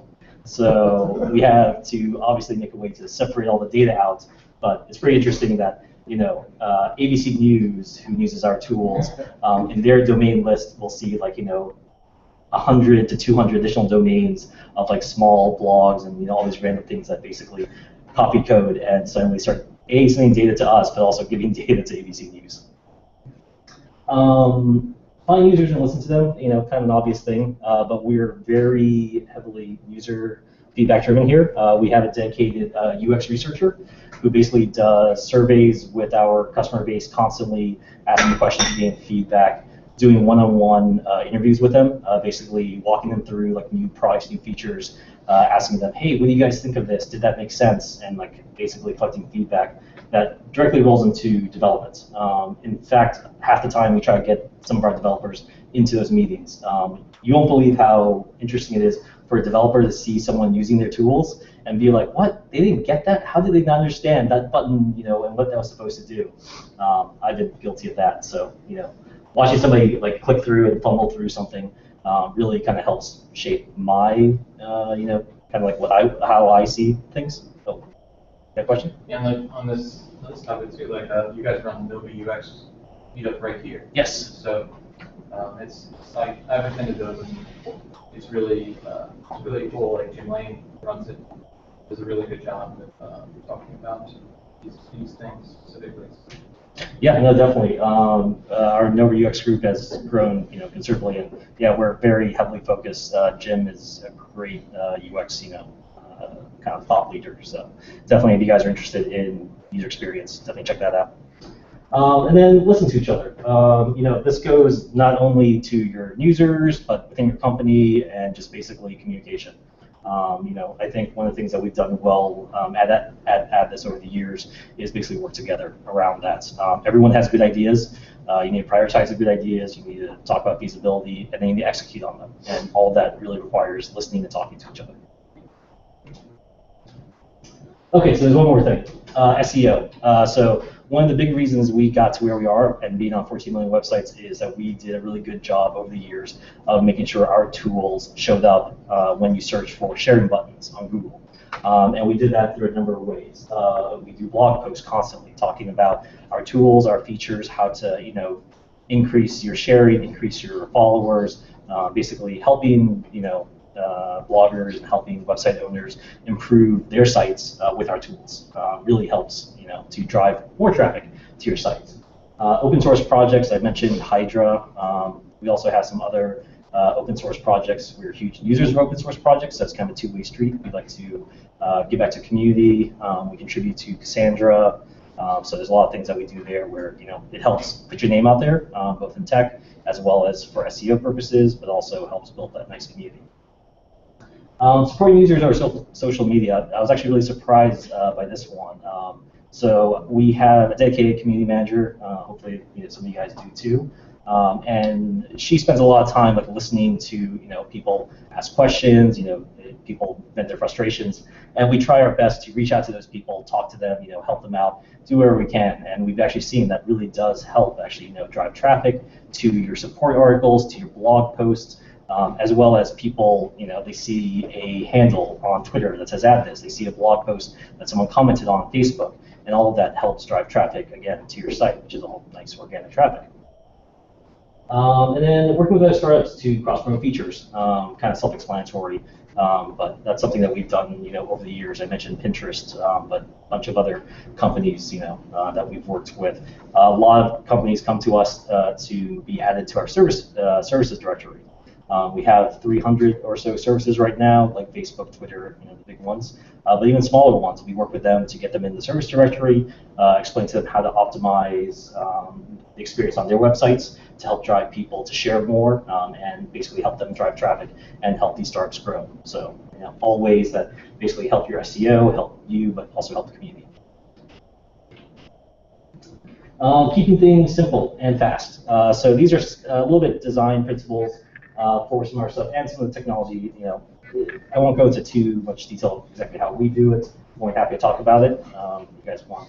But fewer options. So once upon a time, we built our widget platform with every possible option, every possible feature. You could twist a knob, you could make it blue, black, red. You could make the border 5 pixels, 20 pixels, you name it, you could do it. We found out that was too complicated, and it also adds a lot of bloat to your code because you have all this stuff, all this configurability, when in actuality people really need fewer options, and a lot of times you are better served with having more concise, easier code over the long run too. So instead of supporting 50 features, you support 3 features or 3 configuration options. Modular design, I'm sure everyone's familiar with breaking out your code into modules. For us, it's really important how we break our code. I'll show how our loading, we basically load our code all asynchronously, and the different modules that we load basically represent how much we pay. If we don't have to version a new file of a module, we can save money. If we have to version it, that's going to be more money because everybody's browser cache gets invalidated and they have to download a new file. So definitely makes a difference. Cacheability, code unification, image optimization. We serve tons of sprites for all our images, for all our assets. So we actually do a lot of image optimizations around what's the best configuration for our sprites. We've seen that different ordering of sprites will help your PNGs compress better and save hundreds of gigs a day on bytes, and that's a lot of money. So we try to do that. And then release often. Might sound a little bit weird, but we actually release often basically to get features out as quickly as possible and incrementally as possible. So instead of waiting for a major release to release thousands of lines of code, we try to break them up into more manageable, smaller chunks and get out features sooner. That has 2 benefits. One, that code's already out there, and so that when we publicize that something's ready to use, it's hopefully already in their browser and they can use it right away. The other thing is that also gives us the opportunity to work with partners and beta users, basically say, hey, try out this new feature, here's how you configure it, turn it on, and basically they get a preview as well as they are our guinea pigs to test our software and tell us if it's working. What's your typical release cycle? What's that? What's the typical release cycle? Every 2 weeks. Yeah. And what about using Akamai for edge caching? You take advantage of it. So we don't use Akamai anymore. We actually switched over to another CDN provider, Fastly, to provide our edge network for all our CDN providers globally. We use Akamai, like, here's the fastest password energy for Fastly. Fastly? Yeah, Fastly. Yeah. I think we're down to how many pennies per gig? They gave us half Akamai's price. Yeah. And that's where the $3,000 is basically going on and make a release. Yeah. So the release process, we have our main bootloader that we expire through Fastly, and then that actually references all our other static assets, which we version. So that's the one that that Fastly pushes out to everyone. They also host our other files too, but all of those are versioned typically by number. We version every single module, so we know which version's out, in production being used by the browser, as well as that provides code caching. If somebody wants to be on a certain version, they can do that as well. But then, so every time we increment versions for files, that's when new costs come in. Is it costly for patches as well? Do you have patch production? If we do it fast enough, like if you do it within, like, say, minutes, really there's no noticeable cost difference. It's the longer you wait, because basically that has to then, if only, say, a couple hundred, a couple thousand people have, gotten the latest version of the code, that's only a number of people that have to get the new version, as opposed to if you wait like 24 hours, typically everyone's gotten a new copy, then everyone has to get a new copy. So there is that window that if we can identify a problem very quickly, we try to patch it as quickly as possible. Okay, so just real quick to explain, why we kind of do what we do in terms of providing our sharing tools. This is typically how somebody would get a number of sharing buttons on their website. So if you were creating a blog or creating a website for your company, and you wanted Facebook, Twitter, I think Pinterest, and just a couple typical services, that's what you would have to do to get it. And I'm not even talking about configuration or mucking around with it. That's just grabbing the raw code. And add this, basically you can grab one of the two blocks there. The second block is our newest product, Add This Pro, which gives you control and customizations from a website. But the top one basically is if you just want to say, give me a Facebook like, Twitter tweet, Pinterest pin it, and then you also get the Add This button, which then gives you access to another 290 some services. So much simpler, much more concise, easier for non-technical people who, instead of having to go to 5 different websites to grab tools, can just come to our website, pick what they want, grab the code, and deploy to their website. So simple. To kind of get into it, kind of talk about how we work under the covers of how our widgets work.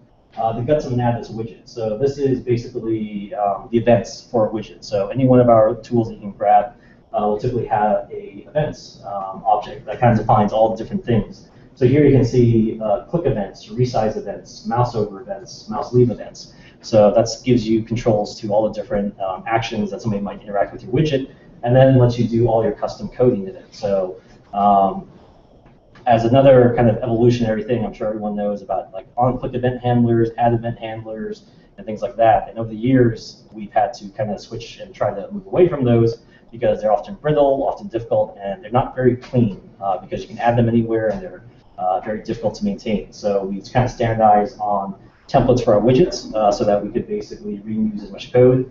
You'll see that we have common event handlers, .share. So we have a number of common event handlers across all our share modules that we can reuse over and over again. So code reuse and nice code organization. How are you handling you have mobile versus desktop or something like that? How are you handling the assets that are pulled down? Is that on the server side, or do you handle that on the client? Typically it's handled client side. Definitely we'll be going into that in a little bit. But yeah, we definitely do. Depending on your device, you will get different files, different assets, also different features. We'll dynamic, and a lot of times, even if the website that you're viewing has one piece of code, on a mobile device, we'll render something completely different that's optimized for touch, that's responsive, all those different things that we kind of handle for people so that they don't have to do that themselves. And most of your image assets, you don't have very many, I'm assuming? We have a fair amount. We try to keep, so for most of our services, we keep them in a single sprite. So instead of having to download, potentially 300 different images, you download one sprite with all those images. But there's a handful. Anything else? Sorry. Yeah.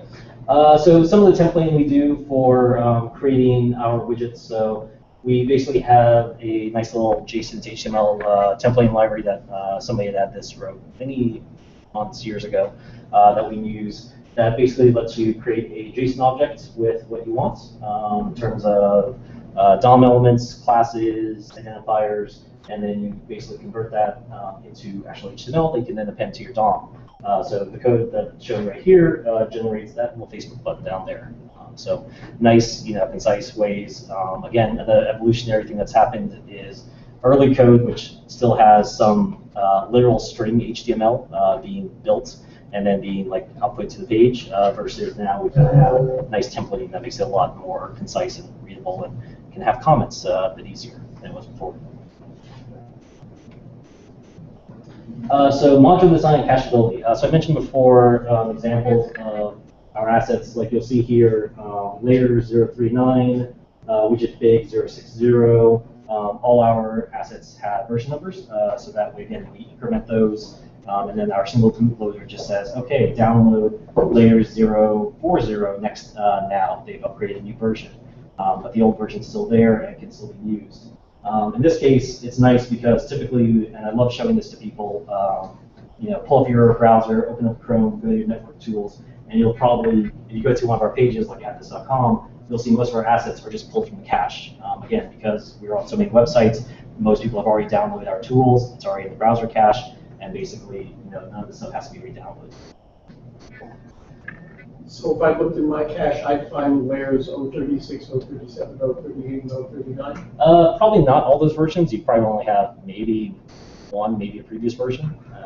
Because you expired them as well as... Yeah, I imagine the browser would purge those eventually. I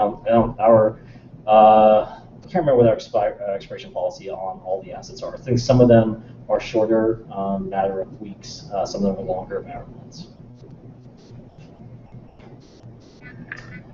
So how do you build things people want?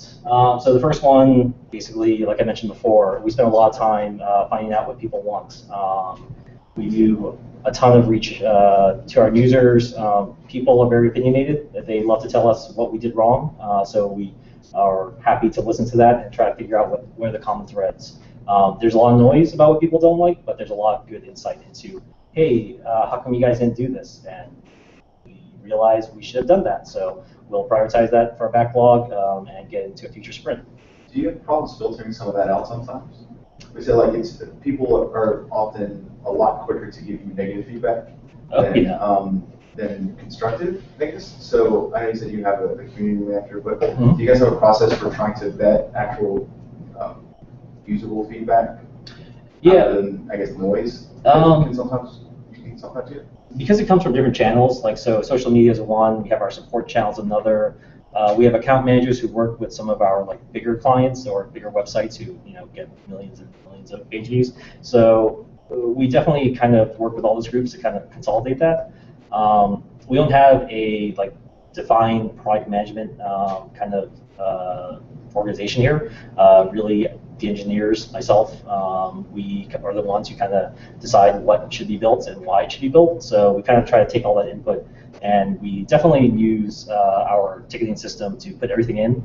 And then we typically have weekly reviews with our kind of external teams who work with external customers to look at those and kind of prioritize them. So kind of as a first pass, high, medium, low priority, reasonable, small, medium, large level of effort, and then that'll help us put into kind of a priority for a future sprint. But yeah, it's mostly a manual process of kind of filtering all of that stuff. Let's see. So copy good designs and feedback. So we work in a space where there's lots of people doing similar things, people building sharing buttons, people building tools and widgets all the time. So a great way for us to find cool stuff is to see what other people are doing. We'll go to Mashable, we'll go to TechCrunch, we'll go to the top 5 blogs on Hacker News that are posted, and see what tools they're using, and see what's popular, see what's working. Our creative designer, or our executive creative director, he has a Pinterest board where he basically, every time he's on the web and he sees some cool widget, some cool tool, takes a snapshot of it and then drops it to a Pinterest board. And then as a team, we'll take a look at that. We'll kind of look at the different features. Sometimes we'll print them out and then kind of stack rank them in terms of, hey, what do you think is really cool? And then actually that gets handed to our UX researcher, who will actually do a survey and send out like screenshots of different ones and be like, hey, which ones do you guys like? And they'll pick the 5 that they like the most, and that will help us kind of like determine which widgets, which tools should we build going forward. So more than just kind of guessing where things should go, we try to take some analytical approach to it. Do you use the logos from Twitter and Facebook? They provide those, right? You can't make your own Twitter version. Yeah, we definitely try to stick with whatever design guides are given out by the different services. Try to respect them as much as possible. At one point, I think we did get in trouble. I can't remember if it was Facebook or Twitter, but they updated their shade of blue, and we didn't update it fast enough. So they were like, "Hey, you're messing with our brand. So many sites have your buttons on them, but that's the wrong blue." So we had to do an emergency hotfix to get the right shade of blue on for them. First world problems. The last one is an interesting one. If you have a great basketball team, don't make them play soccer. One of the things that we've learned over the years is that if you have a core competency and people know you really well for something and people come to you for something, don't try to switch it on them. Don't try to launch new products at them and be like, hey, we're doing something brand new, here you go, take it, and force it on them. You really kind of have to introduce them and slowly show them the value of something new, but at the same time giving them the value of what they want. So for us, it was our sharing buttons. And then a good example is we launched a bunch of new products, but we kind of neglected our sharing buttons. And we saw a drop in both new installs, in user adoption, and just in general feedback. People are like, hey, when are you guys going to update your buttons? So that's a case of we try to go somewhere new without realizing our core strength were these sharing buttons. We realized that. We kind of doubled down on that. We updated all of them, gave new versions to everybody, update designs, and we saw our traffic go back up. We saw great feedback from people, and we saw our new products being adopted more because people were coming for what they knew we had, and then they would grab the new products. Testing in production. It's like cheating. Don't get caught. Because basically, like we said, we don't know what's going to happen sometimes, and so what we try to do is we definitely deploy a lot of experimental new features that we don't even announce into production. We work with partners, with beta users to try it out, and we heavily monitor this stuff in terms of a lot of our tools provides analytics around which features are being used, what's the conversion rate on shares, on clicks, on all these different things. And so we'll release features and we'll monitor that. We'll look at those daily and basically see, hey, how did this new feature affect all our other features? Do we notice a drop in our overall share rate? Do we notice an overall drop in our viewability? Potentially, did we release something that caused everything else to slow down? So those are kind of our KPIs that we look at every time we do a release to try to make sure that something new that we introduced, which hopefully is small and not public yet, doesn't adversely affect other features. Now automated testing, just a quick kind of plug for how we do it here. So obviously we use a product called Sauce Labs. I think some people mentioned Browser Stack and some other virtualization tools that basically lets you spin up a browser of your choice and an operating system of your choice. We picked it mainly because of the automated testing capabilities provided. So we do Node, Mocha, Chai, Selenium, so we can write automated tests. And then basically our CI environment will connect to Sauce Labs, spin up different browsers, run through our automated test, and then give us a report on how it's doing. Big thing, both our devs and our QA teams write tests. Obviously, we don't have as many as we'd like. We actually switched over from using JUnit to our new platform, so we have a bunch of tests that we have to now port over. But we've seen that our JS developers who didn't like writing Java are now slightly more inclined to write tests in JavaScript. Are you happy with Selenium? Are you getting high? Do you feel it's meeting your needs, or is it one of those things that there's really not any other game in town? That's it. Yeah, it's one of those things that I've used it in so many different places, and there's really not a good alternative that I found yet. One day I'm going to find somebody who loves it. No, definitely don't love it. But it works. And so, I missed one, but hard lessons about mobile. So we talked about mobile before. So a lot of our tools, or all our new tools that we build, or we try to take kind of a mobile first approach to it. Does this tool work on mobile? A lot of times, less is more. So some of our tools, which look great on the desktop, just don't work in mobile, and we treat it that way, and we say that this is a desktop-only feature versus some of our other features have a good degradation path where on a desktop they may be nice, big, bold, beautiful buttons, then suddenly on a mobile device they move to slightly smaller but touch-friendly buttons, which nicer target areas. So we kind of look at all our tools in that same way. We try to build for our users, not devices. Because we get so much traffic, we can see what our users are actually using with our tools on them. So instead of being like, okay, we have to be certified, or we have to work on iOS, Android, BlackBerry, everything across the board, we look at what our traffic patterns actually show us, and that's where we mainly put our focus. For QA as well as for developments. Like we try to build tools that even enhance like certain experiences on different devices. Take advantage of iOS, Safari capabilities. And try to work around Android's fragmented ecosystem, which I still like Android, just it's fragmented, which makes it difficult. In fact, I would say that Android 2.3 and earlier has become the new IE6 for me because it just doesn't work. Like nothing we do gets to work out of time. How did you pick your cutoff point for Android? It was actually testing across devices and just seeing like where we could support things. Android 2.3 and earlier, one of the hardest things was fixed positioning, as well as accelerated scroll inside inner divs. For a lot of our tools, we do iframes and divs, and we try to do fixed position elements, things like that. It was just a complete nightmare. So we supported what was reasonable for those devices. So a lot of the inline tools we support, but any of our newer layers that overlay your content, things like that, we're just like, we can't support it. Like it's just not a good experience for the user. Yes? Just out of curiosity, I'm kind of curious about Canvas. Are you guys using this by Canvas? We have looked into that. We don't have any active uses of it right now, but it's something that I think we probably will over time convert some of our stuff to using Canvas for, basically for rendering, to cut down on transferring bytes for images or things like that. And then specifically around testing and working on mobile, if you have to do mobile, basically get your friends, your family, get on your phone. Like basically, if you haven't looked at it on your phone, you probably are nowhere close to releasing something. So we use our entire company. Basically, any mobile feature I build, I put it up on my test page, and I email the entire company and say, go to this website and tell me everything that's wrong with it. And I accept wholeheartedly that it's not going to work for like 50% of the people, just because I need to know the feedback. I need to figure out what's wrong with it.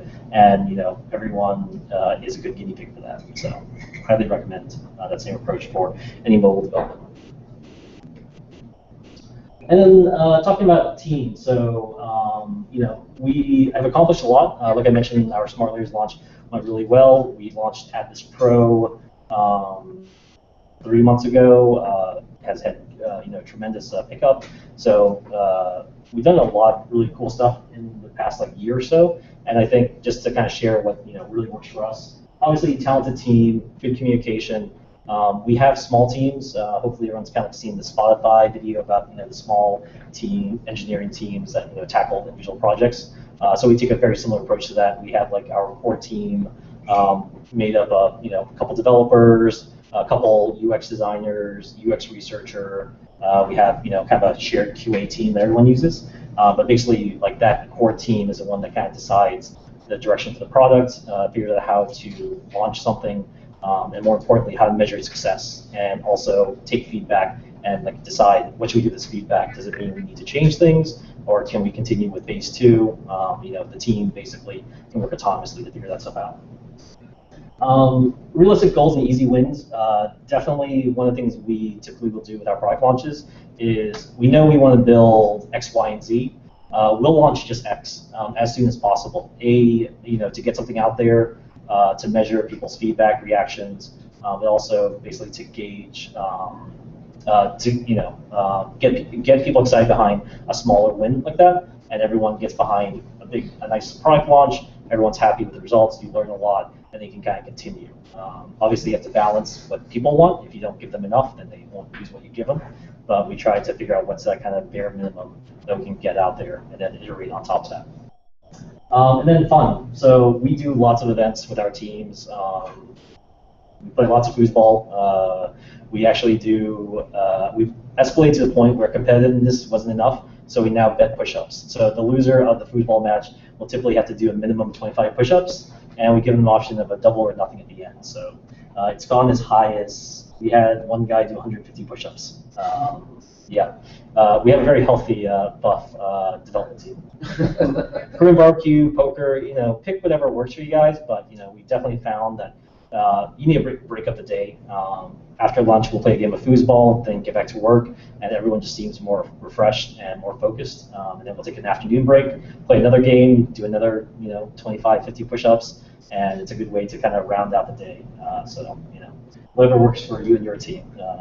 Highly recommend non-programming activities. So continuing with what we're going to do next here at AddThis, continue to make things faster, simpler, and basically, all these things really come down to, this is what users have told us has been our secret sauce. Make things simple, make things fast, and we're going to continue to do that, and we're just going to build upon that success, and hopefully, that kind of works for us in the long run. Any questions? Yes. So you said that one of the big things that you guys have to worry about was really managing your scope of different things. Like you said, not leaving, making sure that you don't leave a bar off of something and creeping into somebody's global scope. Yep. Mm-hmm. It sounds like it would be a really good candidate for web components. Yes. Have you guys? And I guess they're not really something that you can just be like, it's all web components now. Good luck everybody else, but is it something that you guys have looked into? Yeah, web components is definitely something we're actively looking at its progress, and one of the things with any new browser feature, we have to look at its availability to our user base, because web components isn't generally available, unfortunately. So because of that, we can't really kind of start shifting things over. But when it becomes widely available or used by browsers that are predominantly used, then obviously we can. Is it something that you would look at, like using something like Polymer or something to create a web component version of something? So we do lots of shims and things like that to kind of fill in. We do a lot of JSON, like I mentioned, the JSON templating. So obviously on the older browsers that don't support JSON natively, we have to do kind of these shims to fill in stuff like that. So that is something interesting. I don't know if we have really thought about doing that yet. One of the problems that you would have is even the polyfills go back to IE10. So you have 14 million. Yeah. So I'm assuming there's going to be a portion of them that are on IE9, IE8. Oh yeah. So it just depends on percentage and an acceptable percentage. Exactly. You might consider directives as a sort of a midpoint using Angular directives. I don't think I know too much about directives actually. Because directives are a little more overhead, but they're also supported back to IE8. Mm-hmm. So, and 7 supports some of it, right? It's just not officially supported. So, it might be something to look into. Angular 2, when it's released, will definitely be mobile first, currently. But they'll have similar problems to web components. Do you ever do any server-side thinking about what to deliver to a browser side? Yeah, so all our client-side code is obviously running inside the browser, but we have tons of backend services that we communicate with. Things like to show the recommended, for you type content. We have a, public API that we hit to get that content. And then obviously the backend processes to crunch all the data to figure out what this person could be interested in. I was thinking more of to deliver a different version of your code, like to a mobile browser versus a desktop browser. But most of that decision is done client side because, like I mentioned, we have a single bootloader that we share across basically it's used on every single load, and it's actually extremely small, and that has all our core rendering logic kind of in there, which then loads other files asynchronously. So that's kind of where the first kind of decision point. It would decide, oh, I'm a mobile browser, so I will ask for the smaller buttons. And exactly. Yeah. As well as just maintainability of not having to have completely separate code bases. So it's all one entry point, same framework, just different modules, as well as so some modules have both mobile and desktop rendering logic inside it, just to keep things instead of having just fragmented files everywhere. Since you sort of self-launch features, they're all client-side. So theoretically, features that are self-launched, I could discover just if I'm OCD and constantly running through the JS in my cache. Yeah, you definitely can. We have some very determined users of ours who will go through our code. Obviously, it's minified and it's obfuscated, but people will look through our code and see things and ask questions about, hey, there's a reference to something mobile, Fire, all these kind of different. They see just random keywords that they kind of glom onto. We'll get weird Twitter questions about that all the time. Do you protect it at all server side with feature flags on your server platform, or do you just turn it loose and it's out there waiting for people to discover? Well, so depending on the size of the feature, some of them are going to be separate modules that won't get loaded because again, it's all about different what modules you need to run the tools on your website. So a lot of times, if you're using a new feature, you probably are using modules that no one else is using. So only you would see those files be downloaded on your website. And then we also do sampling of some features or A/B testing of some features as well. So we'll have just a randomization where 50% of people will get this feature and 50% will get this variation of that feature. And then we can basically again measure its performance, what's the share rate, what's the click-through rate, based on this. One thing I'll mention before is just for cacheability. We try to give the same answer to all people always. If I have to make server-side logic and give you an answer that's different from the next guy, then it's not cacheable. So we have a recommendation algorithm that recommends articles, and by definition it's personalized, right? So if you go to more sports pages, you can see more sports-oriented articles. And what we have to do is break the recommendation engine in half, right? So there's a portion server-side that figures out what's trending, figures out what are the attributes of what articles, figures out keywords that are related to it, so you can contextual recommendations, and how they're filtering. Then everyone gets the data to their browser, and the finishing pass all happens client side on that. So that way you can cache and still have a very answer. And recently, with the whole cacheability thing, we've actually now that we're delivering a lot of dynamic content configurations for publishers, we've actually now instrumented a way that we can basically in real time invalidate our caches for configuration. So if you're a website and you never change anything, every user uses the exact same cache version. But then as soon as you make a change, you can validate globally, in basically near real time, and that configuration becomes available. And the publisher or the website owner themselves just has to refresh their page maybe twice, and they'll see changes instantaneously. Great. Any other questions? Thanks a lot, guys.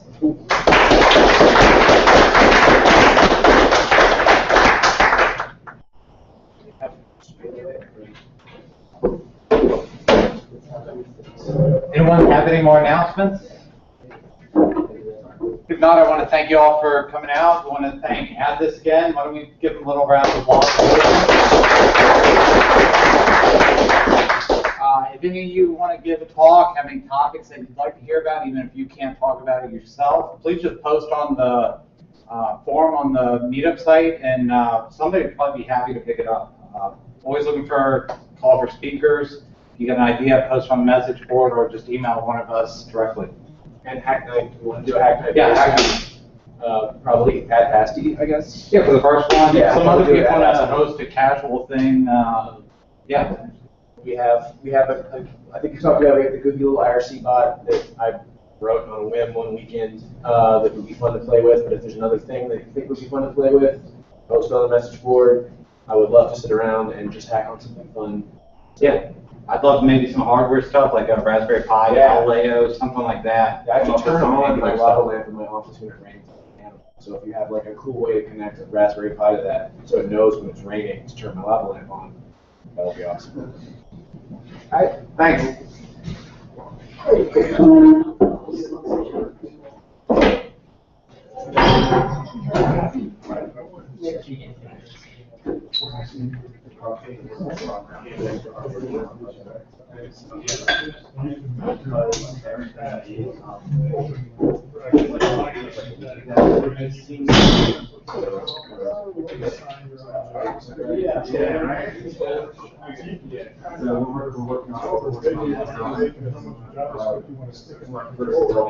And then you've got I know, this is cool work.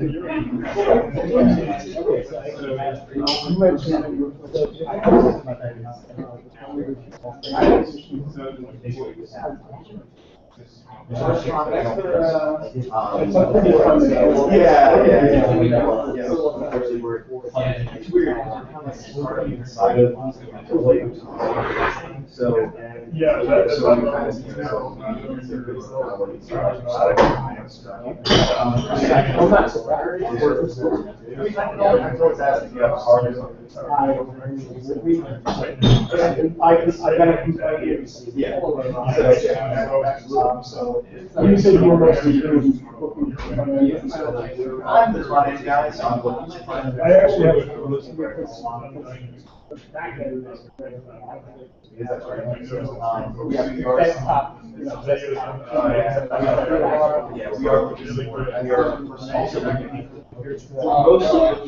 it's really good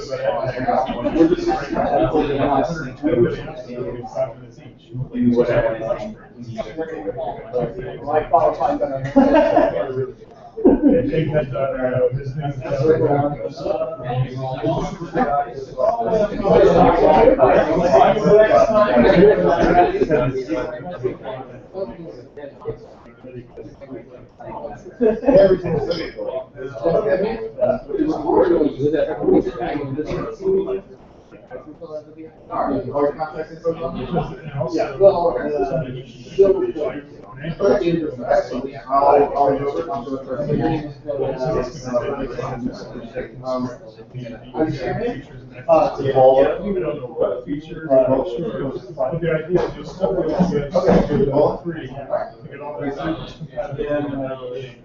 And then if you were only on the cutting edge for certain subsets, you always have the latest browsers, and maybe some mobile, you don't have to worry about those browsers.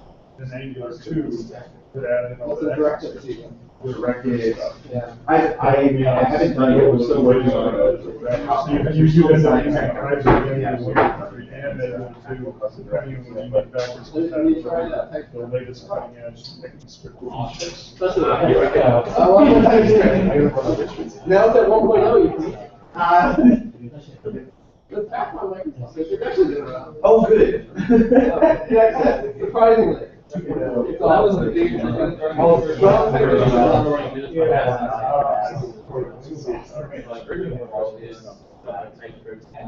One pitfall, I just talked to that guy right there was I asked him about the Kendo product, because Kendo just went free in the core components. Yeah, they work. You can use Angular with so, but he said Kendo is too complicated, you just want to grid Kendo UI. Just use a basic NG grid. There's actually a Yeoman. You can do more. So I'm not surprised because Kendo looked really fast. You were really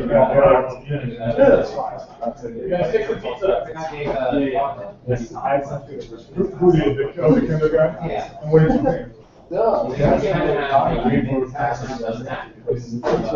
Well, I just heard the opposite. Just to a grid, you couldn't do it in Kendo UI. Yeah, I mean, that's for grid. It just it's more basic. So. Yeah, seems pretty simple. I'm really one of that. Yes. Even when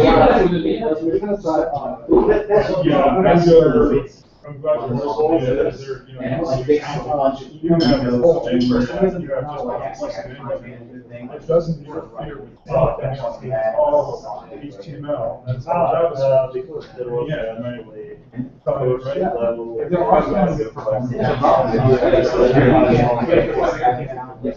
I'd rather use Angular in place of Angular. You know the difference in the way it works is that you're binding instead of a jQuery and manipulating a DOM. But Angular, you bind the DOM to a model and then you manipulate the model. And then the DOM automatically updates. It's to your data. And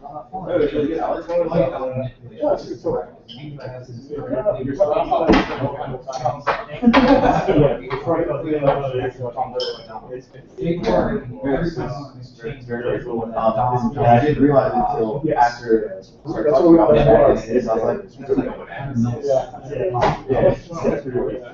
Plus jQuery just doing this.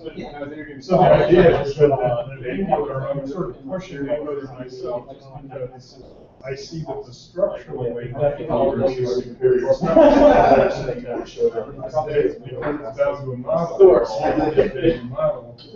You're getting the automatic update. Yeah, that way you're having cleaner code, less work, less mess.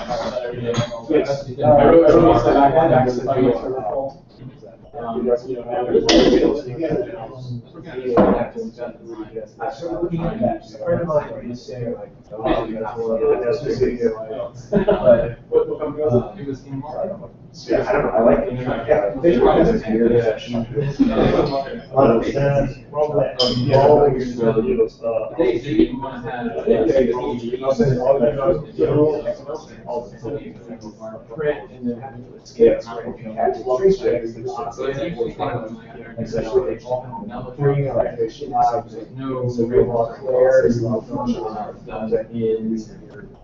Right now, Here's what I care about. Things you can work with during the application piece, so you guys have its own what they were doing. Yeah, started that. It was Big. yeah. It looks like a website.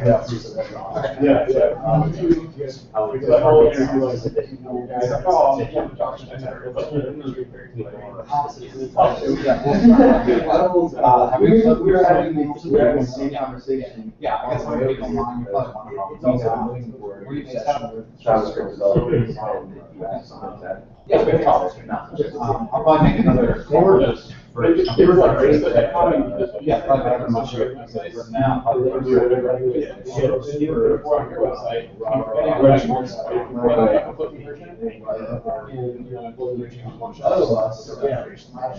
they were very. It definitely seems like the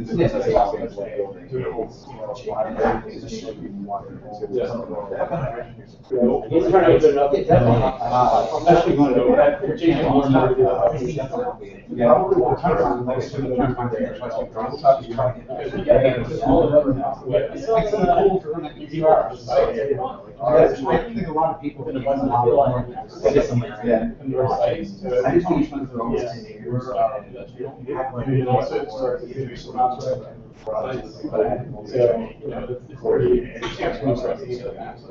And the reason for that is, see, I'm the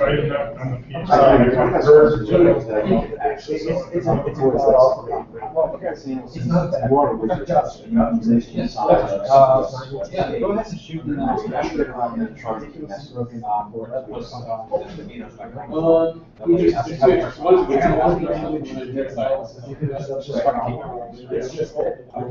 yeah, you see, basically, all of the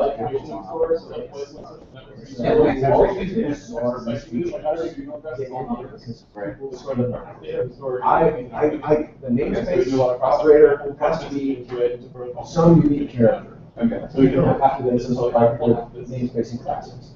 And everybody says, use colon, like, Because, well, that's one of the reasons why. So, no, I know. They did. They're like, look, here's some code, here's this, here's that, but a number of people absolutely came up with ridiculous, let's educate scream and yell having a backslash that makes this an escape character, like in my namespace separated. Good job. And stuff like that. They keep coming up with the worst possible idea. And they don't have Ike's 10-day spread as an excuse. And so I don't want to take the inputs to like this is so much saying this is nuts. This is great language hiding underneath. That's not a slash. So we have to use iframe to crack for. I'm done around. But it's not a bad. It was like a nightmare to do that. We wanted to put it very specific, like JavaScript. We have to a good part of PHP. And then yourself is very restricted, very tightly controlled. How do you set it subset of the language? Really good. It's pretty fast. You do like database for the understand. but there's some stuff for back end and like we try to cache it all to the cookies. So a lot of times when you're accessing data, I don't know what I love, right? Because you can cross site all too. And I couldn't already cache it. The argument between node and the backend is already. I like it, but I tried waiting for that anywhere. Which is dash harmony dash which promises dash also is the worst feature that will show up. Back in the life cycle of any given node tool is about 6 We'll probably get So you already got promises on the front mobile browsers. They don't. You don't? I don't know if it works. It's not. It's like That's what I mean. I want to hate it. Yeah, that's what I'm saying. You could not. yeah. You have the page C++ load. guys don't care. That's what I'm saying. Yeah. And so yeah, it's just, I mean, JavaScript Happens the worst case. language in the worst case. Well, so we have But, you it's a great language. It's got lots of and even in features. features, It's it's awesome. like the best environments. Where just like But Python is awesome too. Python is my favorite area. And the other one very well, but you try to get everything done in Python. We just fall back. If you're not in modern Also, we got the hacks for TV6 and Twisted. Oh, God. It's ridiculous. Listen to it. It depends. Listen to it. But it's like if you get I sat there and watched him like for normal plot, like if you're not going to work in that like so. But yeah, you know. we can totally oversight that you know. PSF members. And like support it off your route on our website. The platform, the basic platform, is cool. It's like totally different. Yeah. You get rid of services based on it, so like you have Something's great speaker. so you have whatever your cutoff point is, and you come up and make some new feature and for some when you leave things out to die. At this point. Yeah, we Okay. deprecate features and something's not working. Or I mean Specifically, we'll still get that one like version, right? Yeah, So we'll do it. I won't make sure that it'll still be Yeah, pretty much. so we like code that you guys have developed that still work. Okay. No less than a Alan's putting Lua into the embedded stuff. Okay. And Alan wants to do everything yeah, Alan's putting Lua in the embedded stuff. Chris wants to go. They want to go Lua shop. Make their site Angular Lua, the CQ, which you have if you ever asked you don't. No, Chris wants to go. But they asked me that. It's like everything in general is going to Make be it responsive, but for some, one of their weird requirements was that it had to be mobile, it had to be responsive in Internet Explorer 7. Oh, 2.7 still being. No, it's not. Because their admins only had access to ID7, people that were actually building it. And they needed to search the size the screens to view the content before they switch the chains. Yeah, there's a surprisingly limited number of mobile menus to work in ID7. So we had a lot of shared applications, a lot of stuff like this. I think I think they're actually saying search guys were trying to They actually have tag it. This is the thing, almost, I doubt the site is, I doubt like the percentage of people that actually use this particular site actually use ID7. Well, yeah, It's for this very spare. It's your job, dude. It's like, it's a number of people that you disregard if you were doing, if you were grabbing statistics to see if you used it, or how many, how many. I was super close away. That's how I'm sure. And they're like, they are requirements. My wife's job, they have, like, They are basic like- computers, and she's like, I don't get all that. Yeah, I imagine ID6 at some point they're just like, They just I'm just gonna print out your website, you're warning you all the time. and go backwards. that's pretty cool. It's good things. You're locking stuff. Maybe now. Well, that's because they're. And then they announce it. Yeah. Over 10 years. Yeah, there's still a lot of that inside Microsoft. So I mean, just they're about talking that's about they're how running on two machines. Redman. I guess it wasn't, what was the version? Then the, The Azure team. oh, the. Like parts of the They officially decided, like, they weren't gonna make updates or anything to Well, that's it. Yeah, And there's a huge push on they're like, it. you know, you can use Visual Studio. Yeah, it was something that has been, it was something that has been there since ID6 that I had to uptime. Yeah. Like, it was, Oh, so Brendan's. Yeah, it was pretty, but there are already 700 computers that now are just like, oh, don't go to, There's corporate obviously wants to. So you're gonna be just a whole bunch of that. You guys hear the DDoS that and Bitme and Long-term. so there's some guy out there who's harassing like websites like certain reviews and stuff. Yeah. And so person starts to get an email like I want $300 in Bitcoin or I'm gonna DDoS your site. So you disregard it, and then half an hour later, DDoS you just go to the right guy. So he hit us, he hit Meetup. Meetup was down 5 days. Yeah. Yeah. There's nothing to really do about it. Well, so we were never gonna pay $300, but once you pay $300, then it's gonna go on 3,000, right? What we said we were going to.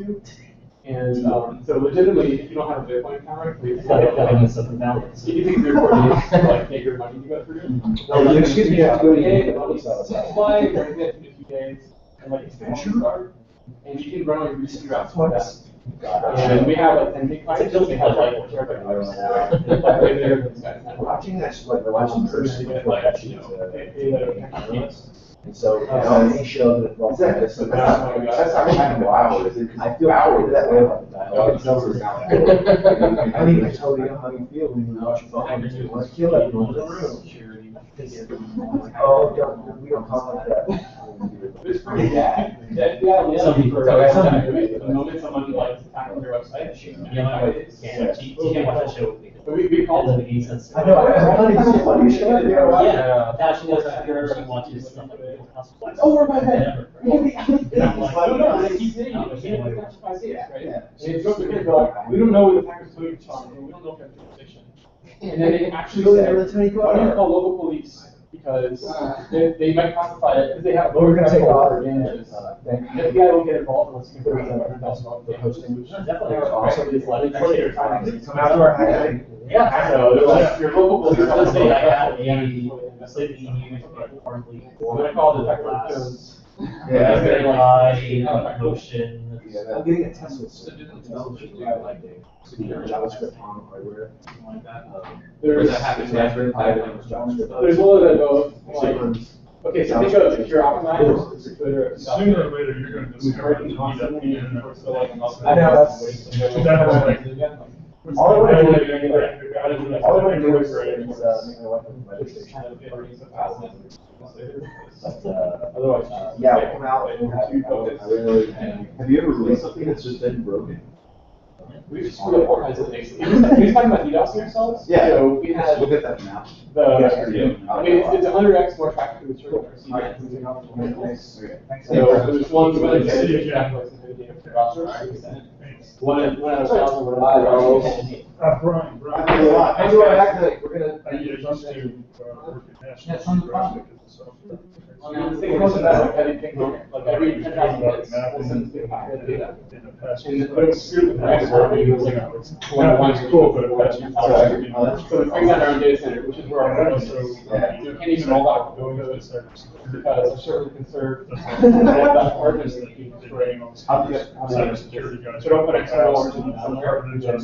Here's how we're going to stop the hackers and how we need to coordinate across government agencies and coordinate with DHS. But again, that's just Which of course you realize it's not at that point. it's not a hacker. Yeah, Right? Really, yeah. it's We've done so much to this. They read out the national press. And like you guys are We got a burger sack. At the top. It's always bullshit, right? It's just one of my And personal like I don't believe but I'm dividing in Angular.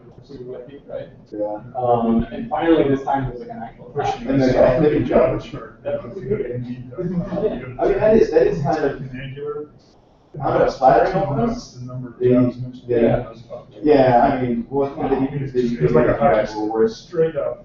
Right. And so once we got the industrial checker in place, like so they have turbine pipes that can handle all the load and stuff. This is made by Google. So when we first did it, we had 100 requests from three different browser. It has It's really impressive, right? Our normal traffic pattern hit all of their alarms. They're like, you guys are getting EDOS right now. We're like, no, it's the normal traffic. And then they're right, like we can't. But then they got to I found it to be factored. So you did try it? and he brought us times. Right, and like the big things. I was saying another picture with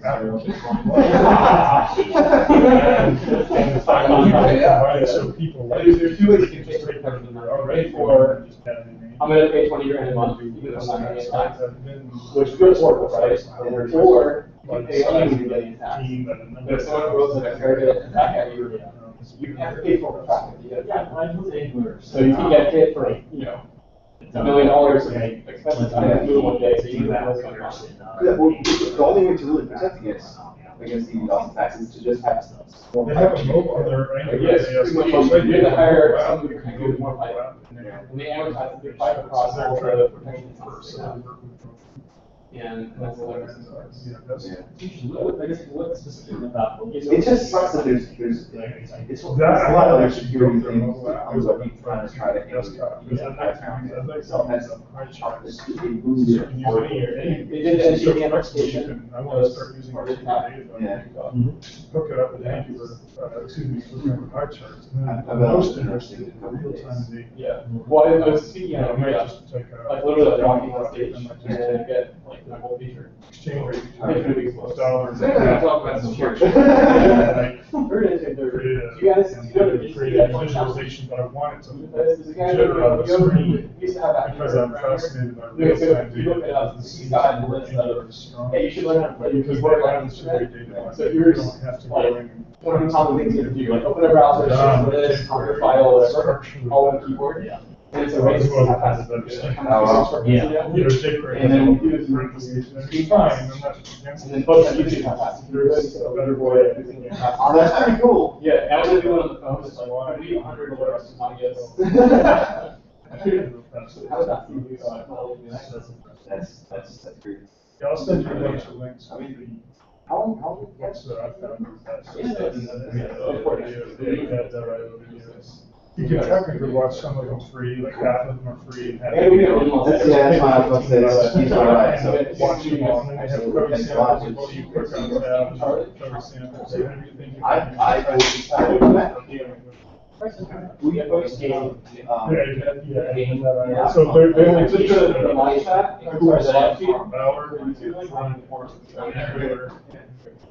You guys but they only teach you stuff that guys use. They're not the Adobe. Yeah, I'll shut down here. Thanks for hosting us on this tips. Yeah. So I might use one of your widgets for the own thing, but that's not going to be for right now. But I mean, you can just work on Twitter as just Angular design, if you want to get that way. That's actually honestly probably the easiest one thing. They used to have the National Press Club, and Yeah, saw 200 people in C-SPAN when you filmed it.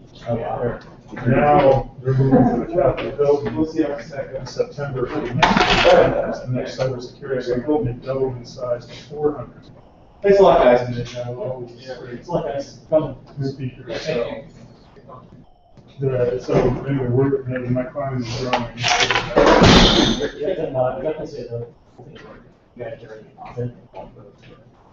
They actually do less of that.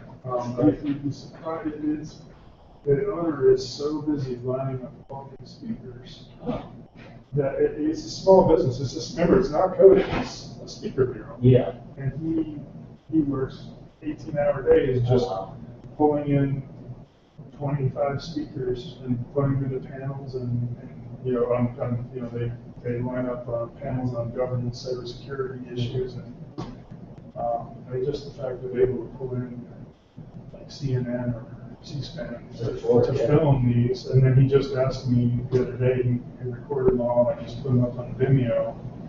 And on Vimeo, and we're going to sell them for $400. These videos are in demand because the Lockeys and the Northrop Grumman's will all pay $400 so that their employees can then watch these panels talk about how the government, the DHS is trying to coordinate all these government agencies and have a unified cybersecurity strategy. And it's, getting all these government agencies to change and talk to each other, communicate and agree is a huge task. So they have a bunch of smaller summits with names that are really kind of only in the computer world, like Continuous Diagnostics and Mitigation Forum. The kind of techie titles. Yeah. It's fascinating.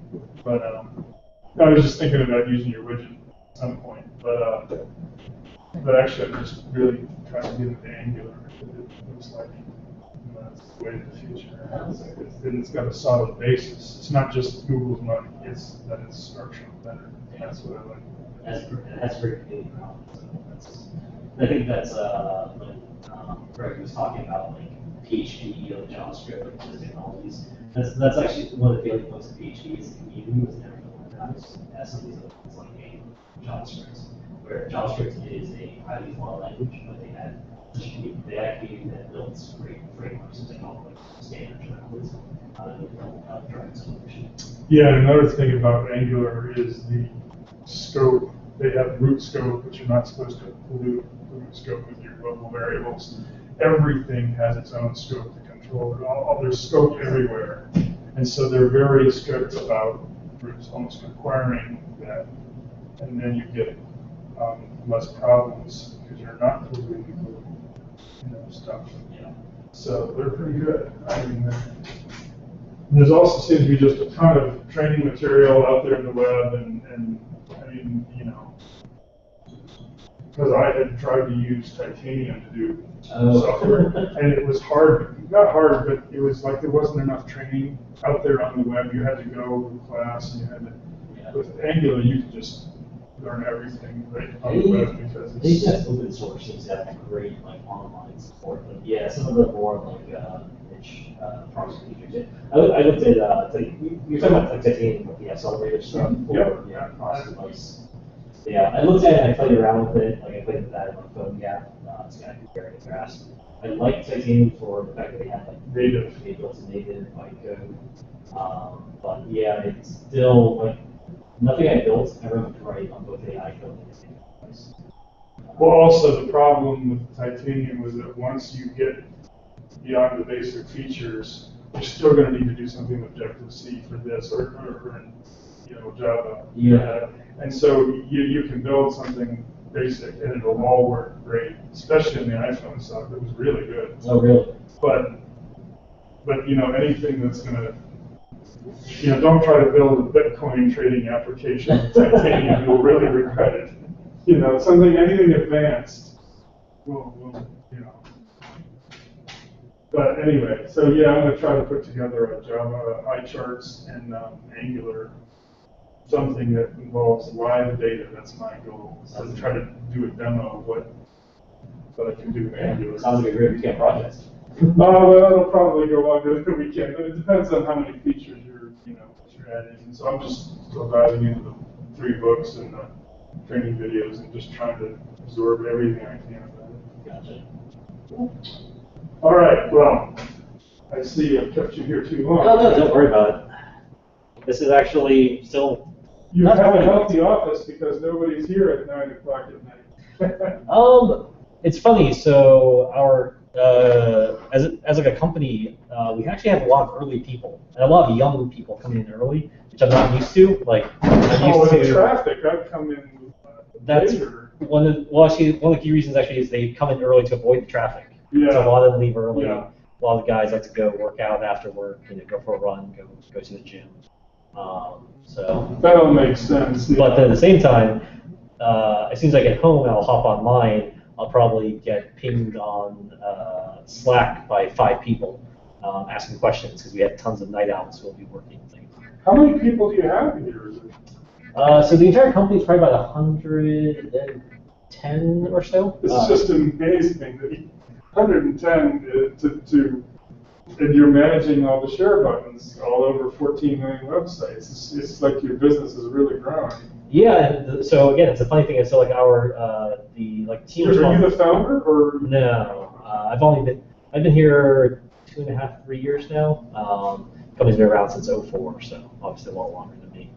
But the team responsible for our core product is probably about 10 people. We have literally 10 to 20 people responsible for our data and platform team. That's really where the analytics. The hardware and the services to provide analytics. My team is responsible for surfacing the analytics to users, but this is the team that's responsible for basically making sure that the code will run on 14 million websites and that we can ingest all the views and share data from 14 million websites and from 3 billion. Yeah, that sounds like a lot of work. Yeah, so those guys, we have our 2 data centers on either coast that they're responsible for managing and maintaining. So that's they're a lot of times people say that the things that we do in my team are impressive. And I'm like, yeah, I'm more impressed by what that team does because they're literally managing petabytes of throughput and data a day, and really not dropping too many packets at the same time. So let's see. Oh, I can turn that one.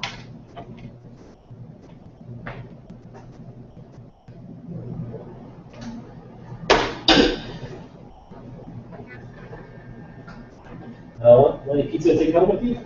I don't know. Is there any pepperoni? I like pepperoni. Oh, maybe I'll take this. Yourself. Really gonna toss it in the fridge. Well, maybe your company guys could make more use of this than we do. I think that's probably the best. Because there's many multiple people here that could make use of the pizza.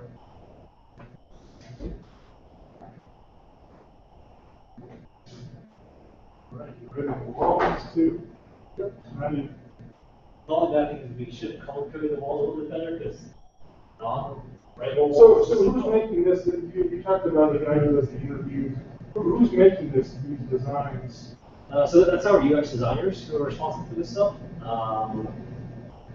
Typically, so this is post interviews, post feedback.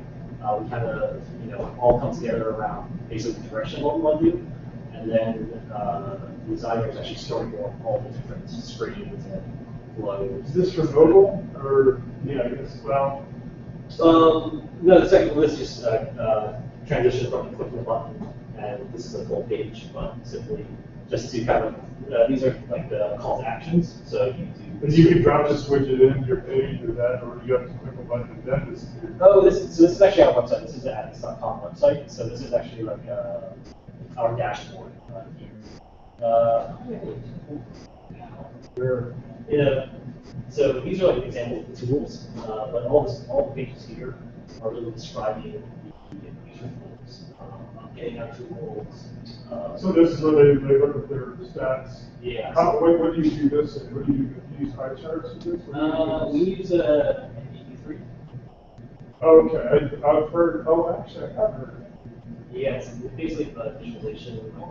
It's a visualization add-on to V3.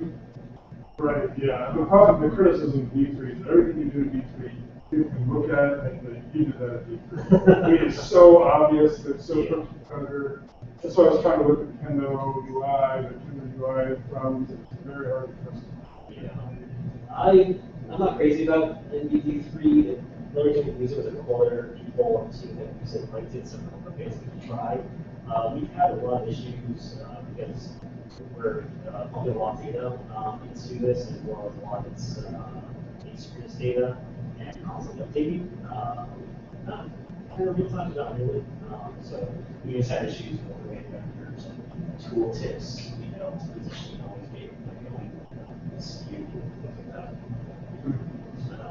Normal analytics issue that I don't think I've ever found perfect. You would think after all these years, someone would have to break up. Yeah. My charts is about as close as I've seen, but The problem I see is that it's the good ones are typically built like they're custom built or custom made, then they never open source within their own application. yeah, and open sourcing is more important now than it was, say, 8 years ago, 7 years ago. It seems like it really takes time. If you open source something useful, same with our tools. Our free tools that simplify people's lives. Just crazy. So you're using Bootstrap here. We use some standard Bootstrap components. We're in the process of trying to convert our site, which we just have so many pages from a little bit secret to like a more responsive Bootstrap view. So we're slowly working on our site. But that's all very professional, though, right? But this is all overlaid. In other words, if I had my cybersecurity site, this would not interfere with the text. Yeah, exactly. Yeah, a lot of our new tools are traffic layers that basically lay it on your site. But then it would hide my text. My text just could go underneath that. And that's where some of our stuff is very responsive, where we default to certain breakpoints where like if somebody's screen is, let's say, default right now is like 1,000 pixels, it's less than 1,000 pixels, it actually hides on that endpoint. But that doesn't work on certain phones. My phone is 1,080 pixels wide. And we do so that's wider than some websites. Some tradition, if I look at it that way, that's 19, this is double an iPhone. This is 1920 pixels. So I'm already, in a phone, I'm already twice as wide, twice as many pixels as a regular website. So you can't just look at the number of pixels, right? You say, well, this is desktop because it's over 124. That doesn't work. So that's based off magnification as well. So we take into account the magnification of the device to get a true pixel width. So that we have, and then the thing is that we actually make it so that you can specify what the breakpoints are. So if you but do I just simply add the margin here to push my text in because I know that's going to go over that. So that the text isn't underneath of that? You can do that. Is your site, most sites are like center aligned these days? Or is it's center aligned, but yeah, I mean, it's not, I mean, I'm actually going to be rewriting the whole site. Probably, I'm hoping before the September conference. So I can sort of cross out the old site because I'd like to incorporate, we need a fresh redesign with more text and I'd like to have these widgets. So I don't need a space for them. Yeah, you can select which. And I don't even need the add one because people in cybersecurity, they don't focus on obscure things. I don't need this is cybersecurity, okay? We're not talking, I can see what the design, this looks good. But, oh yeah. So I can choose, the 3 buttons in the horizontal or the side. They're all viewable. We have you select them all. The problem though is that you can use Bootstrap because you're doing a lot of it. But if I use Bootstrap, my site will look like every other site out there. And I almost want to use Foundation. So, have you ever used Foundation? I haven't used Foundation myself. I know a lot of our designers like prefer Foundation for Bootstrap. It's a lot more generic out of the box so that when you customize it, Bootstrap is giving you, this is always a blue button or it's always a red button, it's called alert, or blue with a green button. And then you get one shade of green, it's flat, there's no gradient, and Foundation seems more like we're just providing a skeleton Actually, there's a thing called Skeleton as well. Yeah. That's the three, bootstrap, foundation, and skeleton. Skeleton is old. It hasn't been updated in 9 months, which is forever. You know, Well, yes. yeah, it's not as used as much. It doesn't have as much capabilities. And so, as far as I know, it's falling out of favor, but I could be wrong. But so it seems like your only two choices are bootstrap or foundation. Yeah. And I'm thinking, I'd like this for analytics pages, but I would not want to use it for any cybersecurity that I want to have gradients. Yeah. I need to make it more unique. Yeah, yeah, and that's where we can say that how we everybody passes on to their jobs to customize your own page. I mean, is all of this Photoshop, or what do they mean? Most of these are actually live screenshots. So this is Oh, all. good. That's the best answer. That's a great answer. Yeah. These are basically these are live screenshots that don't rearrange things that don't change. They use a couple of tools to walk up. Not on me, Grunt.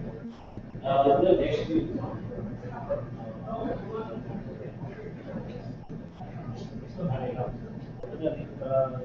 of our designers build like normal walk-ups. However, you actually execute it. Uses You don't know any time with me. not something like that. Yeah, email. Yeah, I'll email you with the name of the Angular stuff. Yeah, I need to. You could be using Angular in this and not really change that much. It'd just be updating the chart that you found live to a data binding, which you can still keep. It's not like you'd have to start over with Angular. You add in Angular, and then gradually it grows. So you're not kind of reinvent the wheel suddenly. Yeah, one of the guys wants to implement something on React. And right now, it's written backbone. I'll take other times backbone. But I've heard that backbone is good and will put along so far that it can still be. It's better than jQuery. jQuery is a mess right out of the gate. Yeah. Backbone is better than the models and separation concerns and MVC, but it's still not giving you what Angular is. Yeah. It's definitely now that the board that they're switching through, it gives you a perfect framework to work in, and it really you have to position yourself within your Like base models and backbone, you have to define that model, right? And then you can use it. In Angular, you just take an ng-model and you give it a name. And right there, it's already created a model. You don't have to have a separate thing over here called, here's the definition of the model. Angular assumes that you already have a model. You just need to give it a name. But how about on the app? How does it sort of react? I'm trying, I wish I could put a screen in front of me, I'll type it out. So a lot of the attributes are just controllers, and if you try to keep the controllers, and another rule in Angular is don't just assign your controller model as a model. You want to have it as my model dot my content. And the reason is because strings, booleans, and numbers get copied by reference, by value, and arrays of the objects are by reference. And so the problem is if you have one controller inside of another, and you're just saying my model equals, or you just call it my model. And you have a parent controller and child controller. The parent will update the child, and the child will not update the parent. But if you go my model dot my content, because you're no longer you're not copying the value, now you switch to an object of attributes. Now you're switched over to copy by reference. Now the child will update the parent will update the child will update the parent. So they say never make your models with just my model. It always should be my model. It should always be my model dot my content, model dot my new attribute. And then you can put that in double curly braces, which development with the data to a Yeoman. This is like that. So you just have the question, you have a single curly brace that started out the purpose. And then menu there was always bound. And because that's the basic HTML, they had to come up with double. There's two curly braces on the side because they couldn't, it would be an object if it was a single curly brace. So they just sort of updated Angular and just made this different syntax. So they try to keep it within the conventions of what people are used to seeing today. So I find it really, really cool, and apparently everyone else is trying to. Okay, thanks for the tour. This is really, really, you guys do good stuff. Thanks a lot, appreciate it. Okay, well, I will shoot you an email. Yeah, I'll see you the next meetup. Oh yeah, I'm going to be coming to a lot of them. Thanks again.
¿Quién dejó pizza?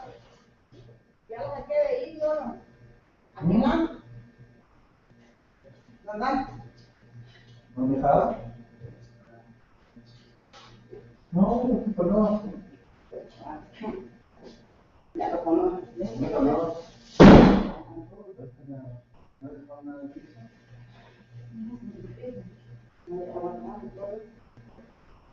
¿Estás todo a sacar?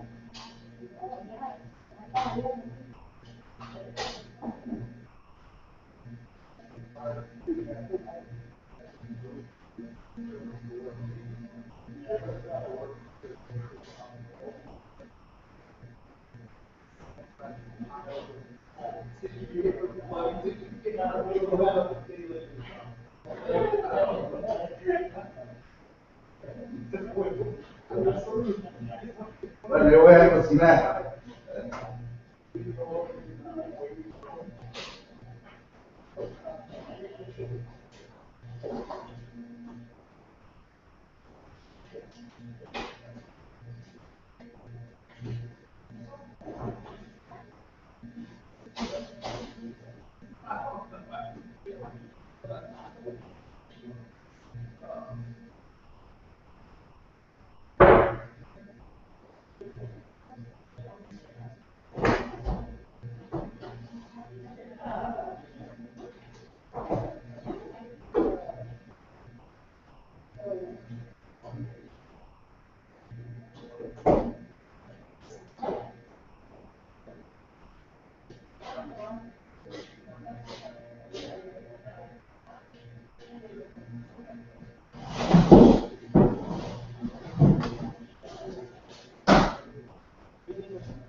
She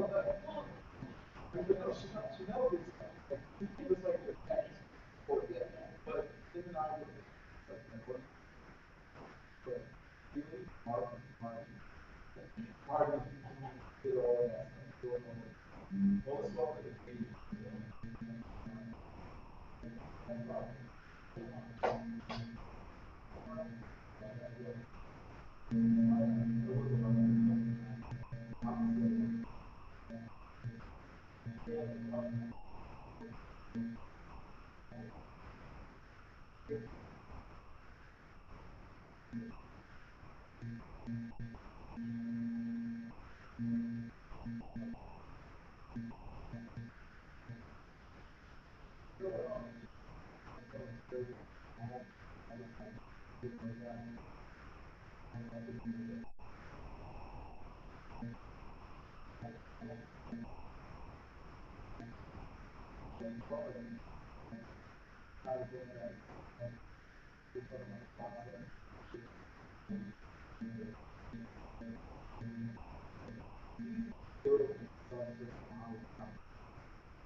It's the same space.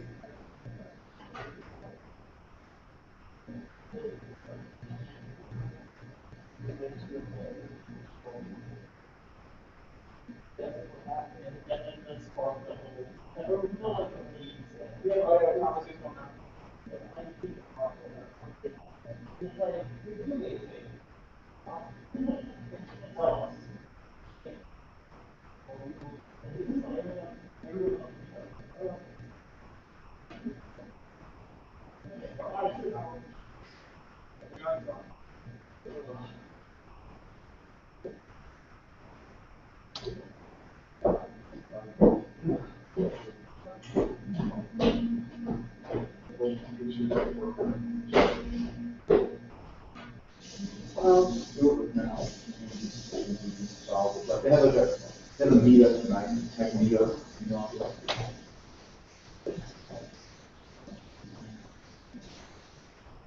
About to go to bed. All right. Oh, so tomorrow, the school truck thing?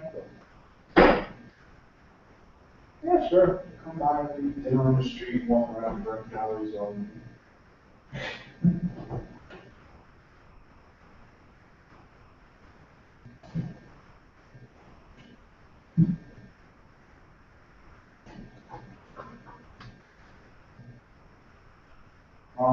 I'll leave at 5.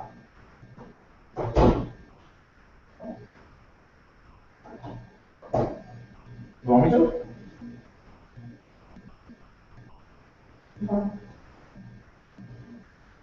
Does. Okay, well, get some rest. I'm gonna leave here in a little bit. I'm gonna get one thing done. All right. Bye.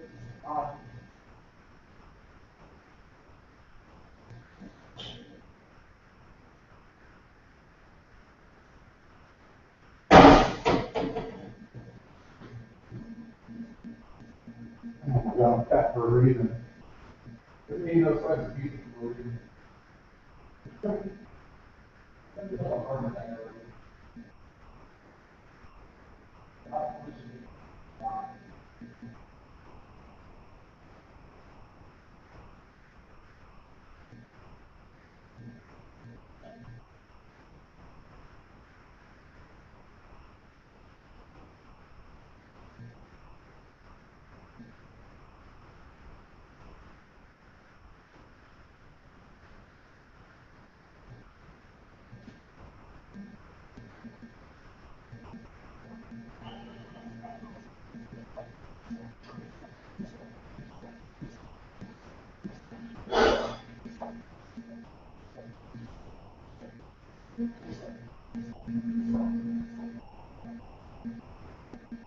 Oh, no, no, no.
She was in the lobby and decided that I was in the room. Like, I had a difficult thing in our room. I said, no, I told her, Larry. Wait, did she come back on the bus? Yeah, she did. She got an argument. No, she go back on the argument. That shit was hilarious. I was like, yo, I'll be that much on the floor. Don't worry about it. So, don't you have a girlfriend?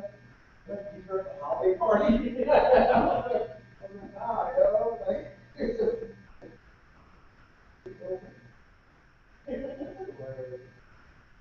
The fucking sign got bald. Or whatever the wedding went on. Like, I think I had a fever, you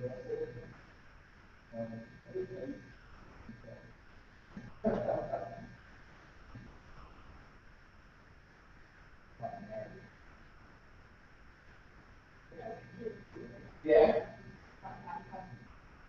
It's the road. I'm still in it.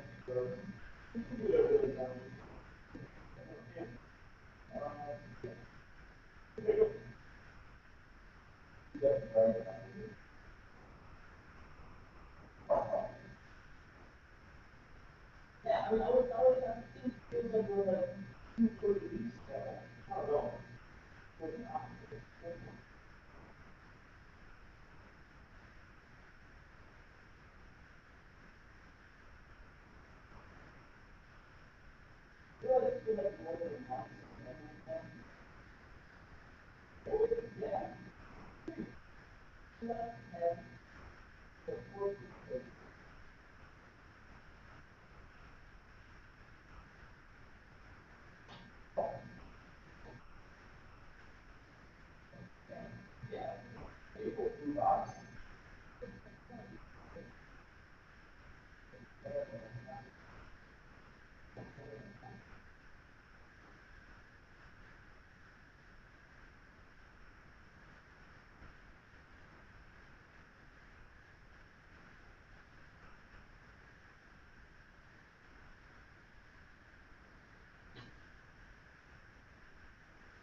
Actually,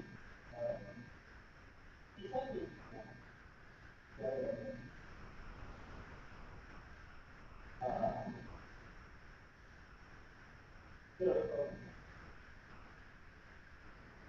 I was talking to Stefan, and he said, like, hey, he sent you an email, but he said you haven't made contact.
You're not at work.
No, I mean, this is all like on my mobile.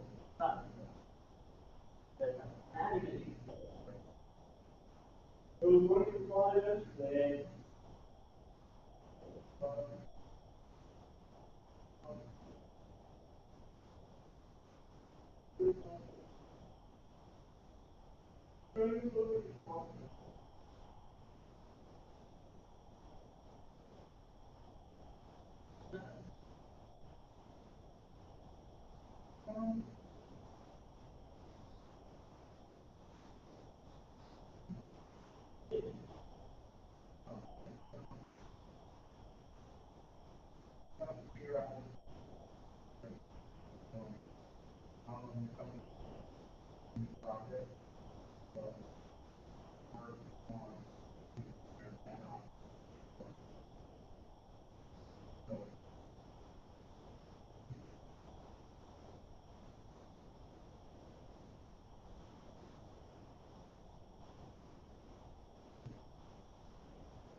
Everybody loves it.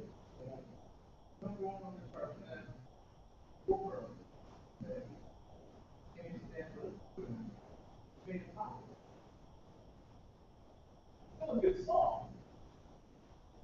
Like, I listen to it now. Like, there was a point. Now, I listen to it. That would be like,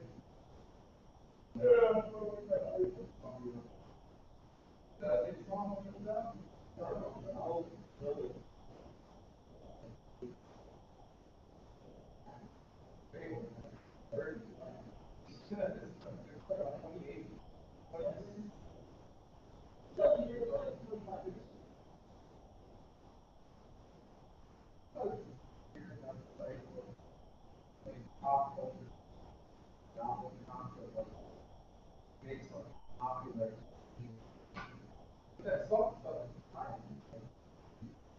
that. You ever get sick of Michael Jackson song?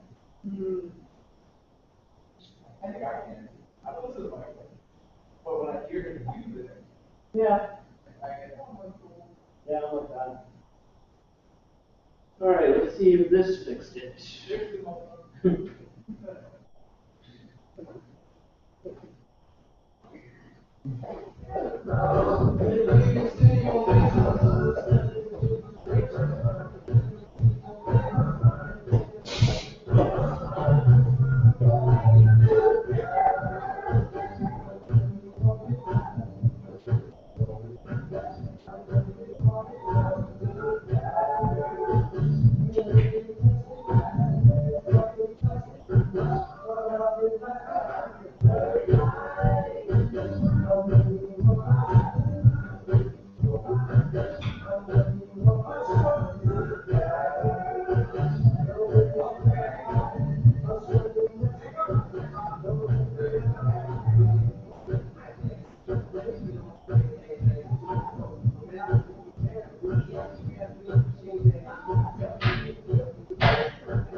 with it?